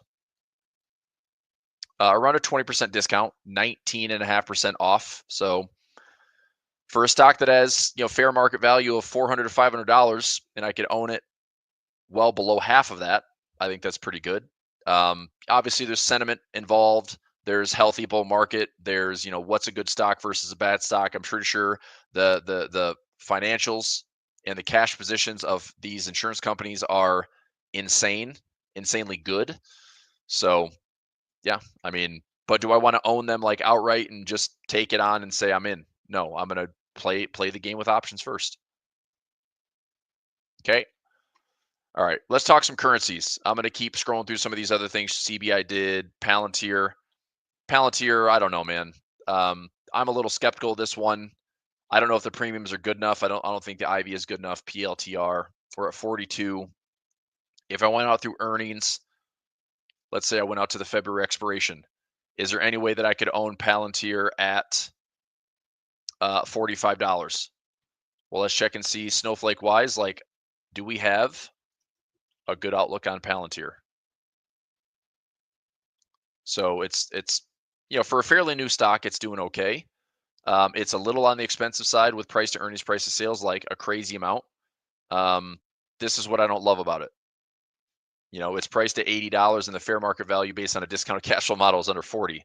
So that's like saying there's no way that I want to touch this thing unless it's back down to these previous highs. Could Palantir be a stock that, it's now in the NASDAQ. Is that correct? Did they add it to the NASDAQ or S&P? Did PLTR get added to, is it the NASDAQ? Set the transfer combination stock November 26th. So yes, to the NYSE.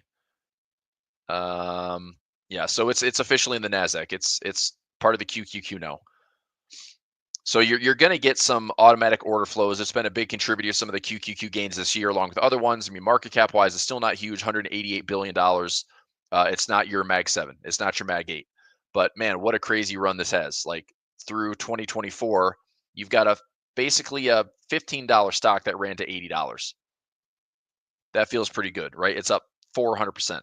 Now, do I trust that is sustainable? No. And I guess the question is, could I own this thing at 45 or less? And I probably can. It's going to require some creative option strategies. Now, if I did the 50 by, maybe the 5750 by 55, let's see. I want to own it around like $45. It's going to be pretty tough to do here.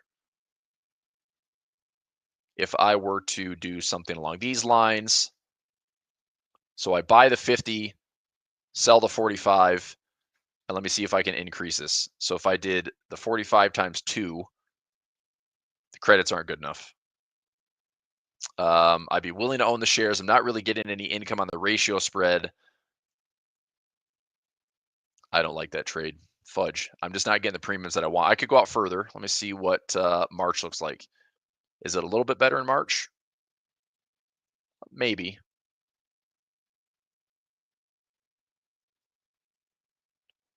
$0.81.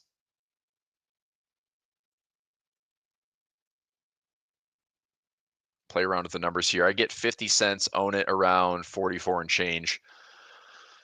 It's one way to do it, but it's only making me $50 income, so it's not that exciting.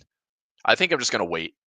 If Palantir starts to come back to reality and finds the 2150 or any moving average here, then I'll just start looking at dollar cost average. I think that's a little bit easier than trying to get options that are paying mediocre premiums right now.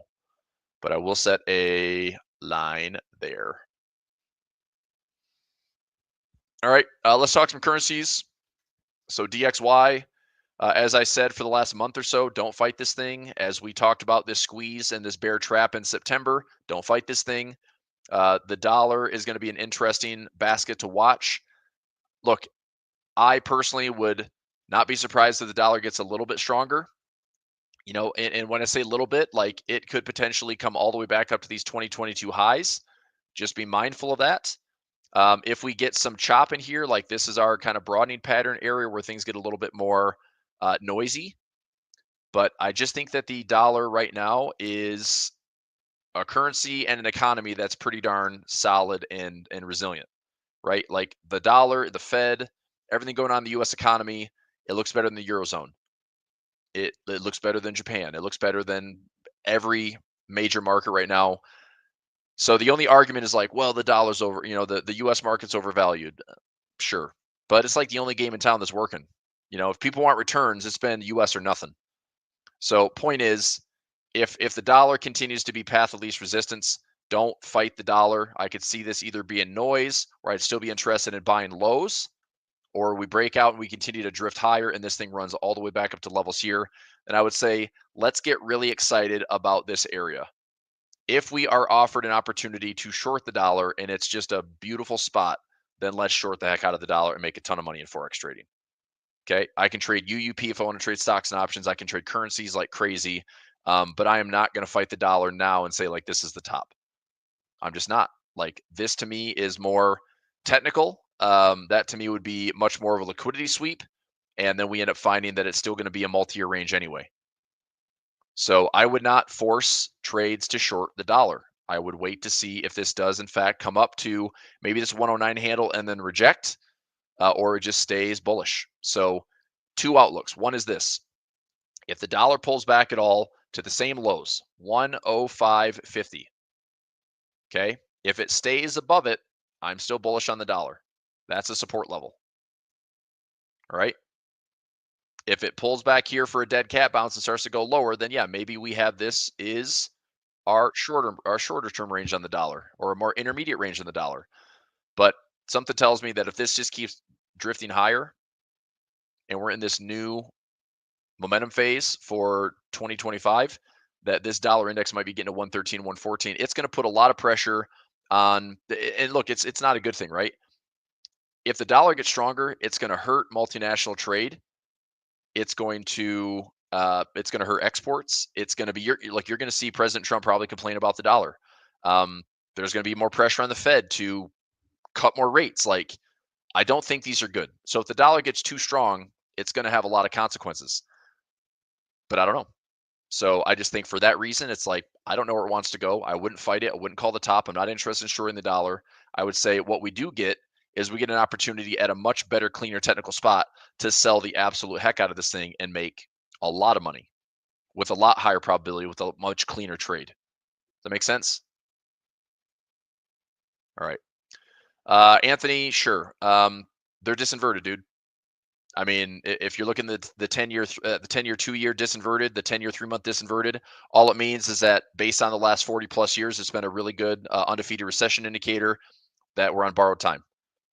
If the market, repeats itself, I know we've had the longest, deepest inverted yield curve that we've ever seen from the 10-year and the 3-month, but it's not a timing mechanism, right? Because as soon as you go inverted, everyone's like, oh, recession. Well, we've just ripped to all-time highs for the last 2.5 years. I mean, since the bottom in 2022, this market has gone up 70+% since those October lows. So inverted yield curve is not a timing mechanism, but it is a borrowed time mechanism, because the disinversion typically means a recession is coming, and it's usually within, I think the average is 12 months or 14 months from the disinversion. So that's what I'm looking for. Like, I think there's a lot of reality that the market's going to have to cope with in 2025. I just don't know when. So I'll continue to trade. I'll monitor my risk. I'll wear my seatbelt. I'll wear my hard hat. Try not to lose my butt. Try not to do anything stupid. But I think we're on borrowed time. So if we get through, the first half of 2025 without any major scratches and dents, okay, fine. But the second half of the year, I'd be interested to see things like kind of top out. I think growth could top out. I think earnings and valuations at the levels they are, there's a lot of proof. Like the level of expectations, like the bar is set so high right now for Mag 7 has to keep performing well. Mag 7 is really the only little group of stocks that's performing and dragging the whole market higher. I mean, it's either everything has to step up and perform well, or Mag 7 is going to start plateauing and it's going to be a reason for the market to drop. We still have the 10-year yield going higher, which I still think is a huge catalyst for choking out growth. And with it being disinverted on the 3-month, I think it's a matter of time before we actually have to face a reality with a recession. A recession doesn't mean a full-on bear market. A recession could be higher stocks, right? A recession could be, well, inflation's higher. The only way to combat inflation is being in stocks, being invested, having some assets. So it doesn't mean the stock market has to go down, even though we could be in a recession. We also might have a sector by sector recession as opposed to a full on, like, everyone expected recession. And it's like we've experienced 2020, where it was like a horrible month. We experienced 2022, where it was 9 months. We experienced 2008-9, where it was, a year. It hasn't felt like that. There's like, this sector's underperforming. They call it a recession, but it like gets picked up by other, performing sectors. And it just hasn't been easy. I mean, the market's gone higher. It's pretty simple, right? But I said borrowed time. So we'll see. All right, dollar index, any questions on that? I'm going to stay dollar index out of the way right now. The only trades I'm in, dollar CAD long, which I still like, dollar Swiss long, I still like, Aussie dollar, New Zealand dollar. I'm trading small. I'm working through positions right now. I'm comfortable with those drawdowns and those little positions. I'm not worried about it. Okay, what else? Let me go back to my workspace here. So oil, still just absolute chop suey. This is a big inflation story. Oil higher. Okay, I just got to fill a Microsoft or a MasterCard. Okay, that's fine. Oil higher, bad for inflation. Oil lower, breaking lows, good for inflation. This is another big component to how this inflation story plays out in 2025. We've obviously seen prints September, October, November. All the prints have been pointing towards higher inflation. Oil, energy prices. The U.S. probably is begging, oil companies to continue to drill, continue to add projects, continue to look at drilling domestically. We're going to look at some major deregulations coming in 2025. If that's the case and we break this floor on oil, that does help the inflation story a lot. If it just stays sideways, it's like we're on the cusp. Could inflation go higher? Yeah, sure. Could it go lower? Yeah, maybe. But I don't know. I think oil, you just have to watch. I don't have a trade on oil. Obviously, it'd be a good little strangle the last couple of months. I just think it's also too volatile where I'm not going to force that trade. So anyway, that's that. Gold. Let's take a look at gold. Somebody said earlier, why is gold up today? It's like, I don't know. Do you think this looks up? I mean, yeah, for the day it's up, but I'm still looking at gold as a potential correction. I still like gold at the 200 moving average. I still like gold at buying lower. And, similar to this big bull trend, if gold is sideways, so be ready to trade in 2025. I think that having a bottom in 2022, a market that looks like this, since the bottom of 2022, okay, this was our bear market in 2022, right? This is what it looks like from October of 22 to now. That's it. So would it make some sense that the market is sideways, where it's not bad, but it's not good? We've kind of capped out earnings. We've got valuations at these levels that are kind of unsustainable. Or would we have a little bit of a pullback? Yeah, sure, maybe a pullback. But I'm thinking more this. If that happens, you got to be ready to trade. So I'm just going to be active, as always. But be ready for it. All right. So gold, silver, I'm just watching. I still like silver. Technically, I still like silver a lot better than gold. I think silver still has a nice measure move towards $36. Bitcoin, anything back into the 90 to 80K mark, I like that. We talked about those earlier. Did the Mag 7s, did some other, added watch list items here. Let's talk currencies, and then I'll let you go for today.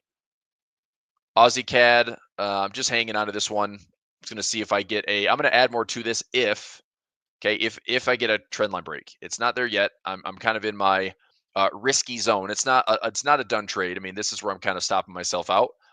But if I get a turning point where this can work its way back up, then break the structure, turn back up here, look at a pattern, stack some buy stop orders, get back to my profit target around 9,400. Okay, Swiss pairs, I'm still going to hang on to the positive swap. Aussie Swiss, I am prepared, if needed, to take this back down to flash crash lows. And then I would adjust my profit target from up here to down here and still make profit on it. So if Aussie Swiss comes back down to lows again, I'm going to stack up some buy stop orders, get these things to cross, get back up to my center high, take some profit. Now that could be target one. If I'm right on a double bottom pattern, then we're going to double this move. So this move, double that move. I mean, we could see this Aussie Swiss back to 62, 6,300, but I'd be happy taking a bunch of profit there at the center high. That's a little bit easier profit target. Yen crosses, I'm not even going to look at them. Okay, do I like the yen? No. I'm going to trade Japanese yen futures. That's about it. Aussie New Zealand, I'm bullish. I'm trying to get back to this previous high at 11.75. Aussie dollar, I'm trading it very small. I am dollar cost averaging into 3 positions, and that gets me all the way down to 6,000. Okay, if we came back down to 6,000, look, I'm not saying that's the stop loss. That's a level that I would say, I would trade this back down to like 5,500. This to me is going to be, look, I will say this. I'm going to play the game of this dollar index through something like the Aussie dollar, which I know that the euro dollar is a much tighter correlation, but I think the Aussie dollar has a good opportunity to be kind of a slingshot trade. So we're facing some pressure to these lows in 2022. The next big level is the 2020 sweep. So do we come all the way back down here, going to test that low? Maybe. So I'm going to build something in here, okay? And I'll trade it really, really small. And if it comes back up to this level, look, I can take maybe one loss and then turn these into dollar cost average positions that pay out all the way back towards like 60, 200. So am I willing to take this ride down 500 or 600 pips? I'm not going to like it, but I'll keep the drawdown probably less than 3%. So the answer is yes. Because if I can take a 2 to 3% drawdown and turn that into, 5 to 8% gains, I'm going to do that. Right? But I'm going to be treating it like very carefully, really small trade sizes, and then build my position. So I'm just testing right now. And if we come all the way back down to like 56, I'm going to test maybe one or two more times, wait for my structure, wait for my patterns, and then trade this trade. So if I lose a couple here to get back to that high, that's fine. But if I take stacked winners, I can make a lot more money on the way back up. Okay. But I don't think that we necessarily drop all the way to 56 or 5,500. I think we pull back to like 64, 6,500. And that's the case, I'll take profit. So if this level holds, I mean, it's pretty simple. If this level holds and it bounces there, or if we sweep this low and then we bounce back up to 64, 65, then I'll take profit. It's fine. I'm looking to see if this range is going to be safe. And if it is, we'll make some money. Okay. All right. CAD Swiss, I'm still holding long. Swiss yen, I'm still short on this one. It's garbage. Euro Aussie. I'm not Euro Aussie. I'll just say this: Euro Aussie, Euro CAD, Euro New Zealand, Pound Aussie, Pound CAD, Pound New Zealand. They're volatile. They're choppy. Find your highs and lows. Trade good price patterns. I don't have a good direction on any of them. They're still moving within like bigger ranges. They're super volatile currency pairs. I don't love them. Okay. Euro CAD, nothing. Euro Swiss, I'm still long. I'm looking to see if we get back to parity again in this one. Euro Pound. Okay, Euro Pound is coming back into its break even for me. Fine. Pounds, Euro New Zealand's. It's like, what do you do with this? The only thing that's stopping Euro New Zealand right now is right here. That high. Does that high matter? I mean, we had range lows, we had range highs. I mean, it kind of matters. So if there's a topping pattern, doesn't happen yet, but if there's a topping pattern here, that could be a good spot to sell. Take it back to equilibrium and say that we've got resistance here, support here. We form a top, we look at a pattern, and then trade it back down to the halfway point. I could see that being a good trade, but you've got to spot a pattern first. I don't have it. Okay, euro dollar, you're trading the dollar index this way. It's heading lower. I'm not interested. I know some traders were short, right? I talked to a lot of traders that were short around this 105, 106 area. That's a great trade. Okay, how much lower does it go? I mean, I don't think it's out of the cards for this thing to get back to parity. I'd say from 1.00, okay, down to like 96. I will say this: I may not take the ride down to parity, but I would be pretty interested in the overshot conditions of if we hit parity or lower. I'm looking at this market to then come back to 105. So again, dollar index wise, euro dollar wise, we could have a really good trade lining up later. Not yet, but I'll be watching. Parity is a big deal at 1.00, 96, right where we had these lows in 2022. I'd love to revisit those levels. Okay, pound Aussie, no. Pound dollar. I got out of this trade with a small loss. I was getting in around the trend line. We popped up here. I had some profit on one trade and a loss on another trade. I took a net loss of like minus 30 pips. So it was manageable. I'm glad I got out when I did. It bounced off the 200, and here we are back to the lows. I just thought dollar index looks like it could still go higher, so I mitigated that trade on the pound dollar for a small loss. Pound New Zealand's, Pound New Zealand's, I don't know what to make of this one. It's gone through all the highs, right? So we're at higher highs. What do you do here? I don't know. I mean, it's trending up. So does it stretch to some type of channel like that? Maybe. Does it have a topping pattern and then come back down and find some support? Maybe. It's like you're getting these runaway moves. Like, look at how this thing stretches and then pulls back. Stretches and then pulls back. Stretches, probably pulls back. But to do that, stretches and pulls back. You gotta be able to spot those topping patterns, and it could be a little exhausting. Okay. Daryl's asking about Russell. I thought over the last week or so on Russell. I don't really want to trade the Russell. I think the Russell is going to be one of the most vulnerable indexes for the U.S. because if we have the Fed is all of a sudden switched into like a neutral tone. I wouldn't say hawkish. I mean, yes, they called it a hawkish cut, but it's now a neutral tone. They're not really looking to cut rates. So the Russell's performance is probably lackluster. And you've got most of the Russell 2000 unprofitable. I don't like that.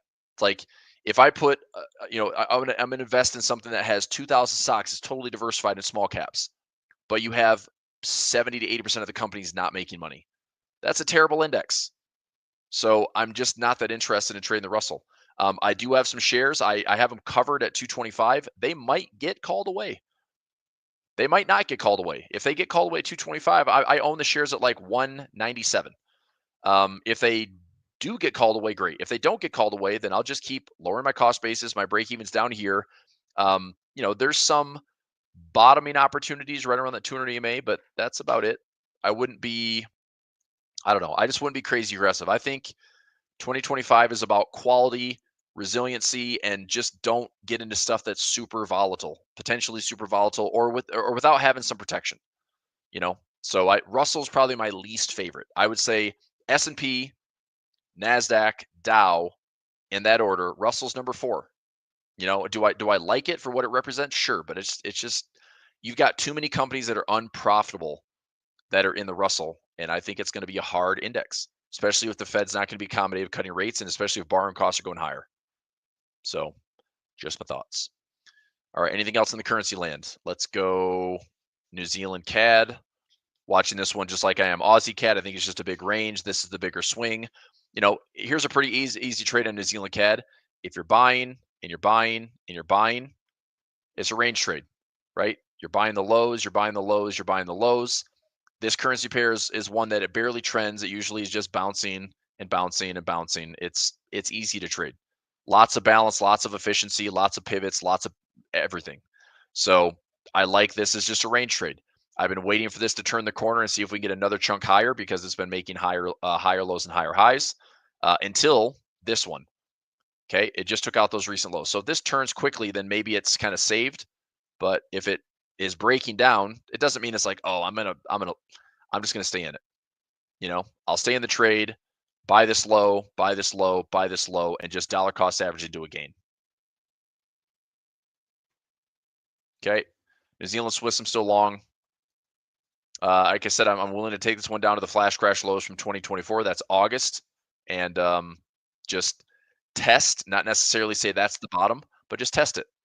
So if we come back down to this level and we, break this structure here, okay, let's look at a bottoming pattern. Let's look at some reversal pattern. We've got plenty of room to stack up some buy trades. We get back to a center high, we double that move. It's like big profit target right here and big profit target right there. But you've got to potentially wait for more of a clear sign of bottoming. S&B's have been cutting rates. That's great. But China has been hurting the currencies. Aussie and New Zealand have both been getting hurt a little bit by the inconsistency and lack of follow through from China. So we'll see. But their yields are fine. Their central banks are still holding rates pretty steady. Okay, New Zealand dollar still staying small, still dollar cost averaging. And same thing, we've got the 5,500, 2020 crash low. We've got the 2022 low, and New Zealand dollar is down to all those levels. So I did I not get filled in that third order yet? I've got to be close. Okay, so this third order at 56.05 is still pending. All that's going to do is move this blue line lower to a break-even point. That's fine. I'll keep this really small and potentially take this down to, maybe 55 or so. But just watch. Just watch, trade small. That's what I do. That's what I'm doing here. No crazy risk. Dollar CAD, looking to get up to 44.80. That's my profit target, and see if that hits, in the next couple weeks. Dollar Swiss, taking this thing all the way to 92. If we have any pullbacks, I'm adding to it. There's a nice little pocket in here. I wouldn't mind adding some more and then stacking up a couple more trades. Okay, in fact, I'm going to go ahead and stack up a 90, 50, 91. Yeah, I'm going to stack this up. So 90, 50, Let's go 90.50 and take profit's going to be 92.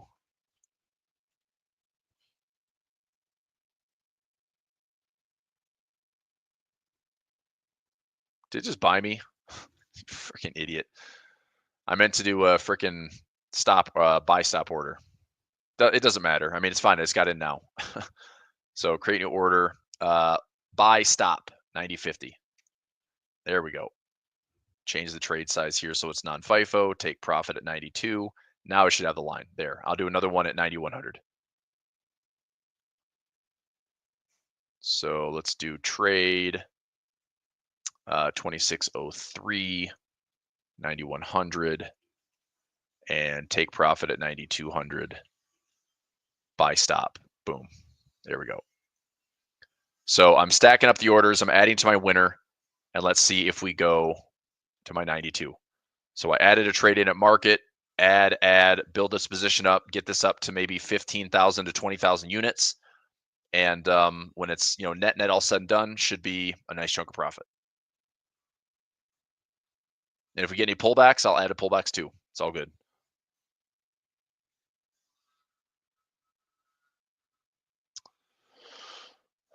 Any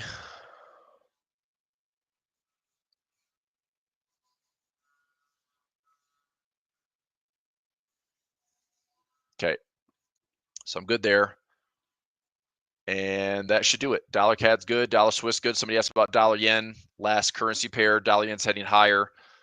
Don't fight this stupid currency ever. You see bullish, you trade bullish. You see bearish, you trade bearish. Don't fight it. This is the high, this is the low. Market likes the dollar, and it's still trading the carry trade from the yen. So do we have to deal with another dramatic, unwinding of the carry trade? Yes, no, maybe. I have no idea. But if it makes sense, there's a spot for resistance that the dollar yen comes back to. Do we start dealing with intervention all over again with the Japanese yen and Bank of Japan? It's so difficult to trade. But right now, if you see bullish, you can trade it, and there's room to get back to those highs. I told you already, I'm probably not trading a lot of currency pairs and FX with the Japanese yen. What I'll do instead is I'll trade defined risk on Japanese yen futures. That to me is the easiest, more cost-effective way because I don't have to be perfect on the top or the bottom. I can just define the risk and take the trade. Okay. All right. Anything else? For the day, we're still pretty sideways and flat considering, Monday and Tuesday were pretty directional. We're right back where we started or very close to it, to taking away all of the FOMC decline that started aggressively at the 2 p.m. Cut that we saw. And is this market over tomorrow? Today, tomorrow, next week, we have limited trading because of New Year's Eve, New Year's Day. So just be careful out there. Give yourself some time. Is this market able to get back to all-time highs? It's close. I mean, we're at SPY's at 601. If we get to 609, we're back to all-time highs. So can we get there? It's going to be close. Market's probably going to make a valiant effort to get there. I do wonder also if this is we have some structure in here. We had that big pullback from the FOMC. We come all the way back to the same levels. Do we have some sideways movement? Is this a bullish pattern in the making? Right? If we break those highs, momentum begets momentum, all-time highs. You get pretty good gains when you buy all-time highs. It seems counterintuitive, like you see in a lot of trading, which is buy low and sell high. But in the stock market, they go higher. It's like every high just breeds more sentiment and optimism, and it just goes higher. So it's possible we just put in an FOMC like bottom, and it's now a reversal pattern, and this market might find a way to keep grinding higher. Okay, so it's like price had a second until it didn't. And so if we're back up here and we're sideways and we're still sitting at these all-time highs, yeah, it could break back down. We could fail, but we could also just melt up. And the market could still get pretty excited about this optimism in 2025, Q1, Q2, all these good changes. And it's like, until it happens. So the market get all excited until maybe it's a reality. But just be ready in 2025 to be trading. Okay, be a trader. I don't think it's going to be bull market genius year. I think it's going to be a year you got to grind. So maybe I'm wrong, but I'm ready to grind. So, all right, I'll let you go for today. Thanks. See you soon. Ho, ho, ho. Thank you for watching today's A1 Trading Show. Be sure to subscribe and to turn on notifications so you don't miss the next one. Want to get put on the nice list this year? Then make sure you check out the A1 Stock Box. That's all for today, everyone. We'll see you tomorrow. Ho, ho, ho, ho.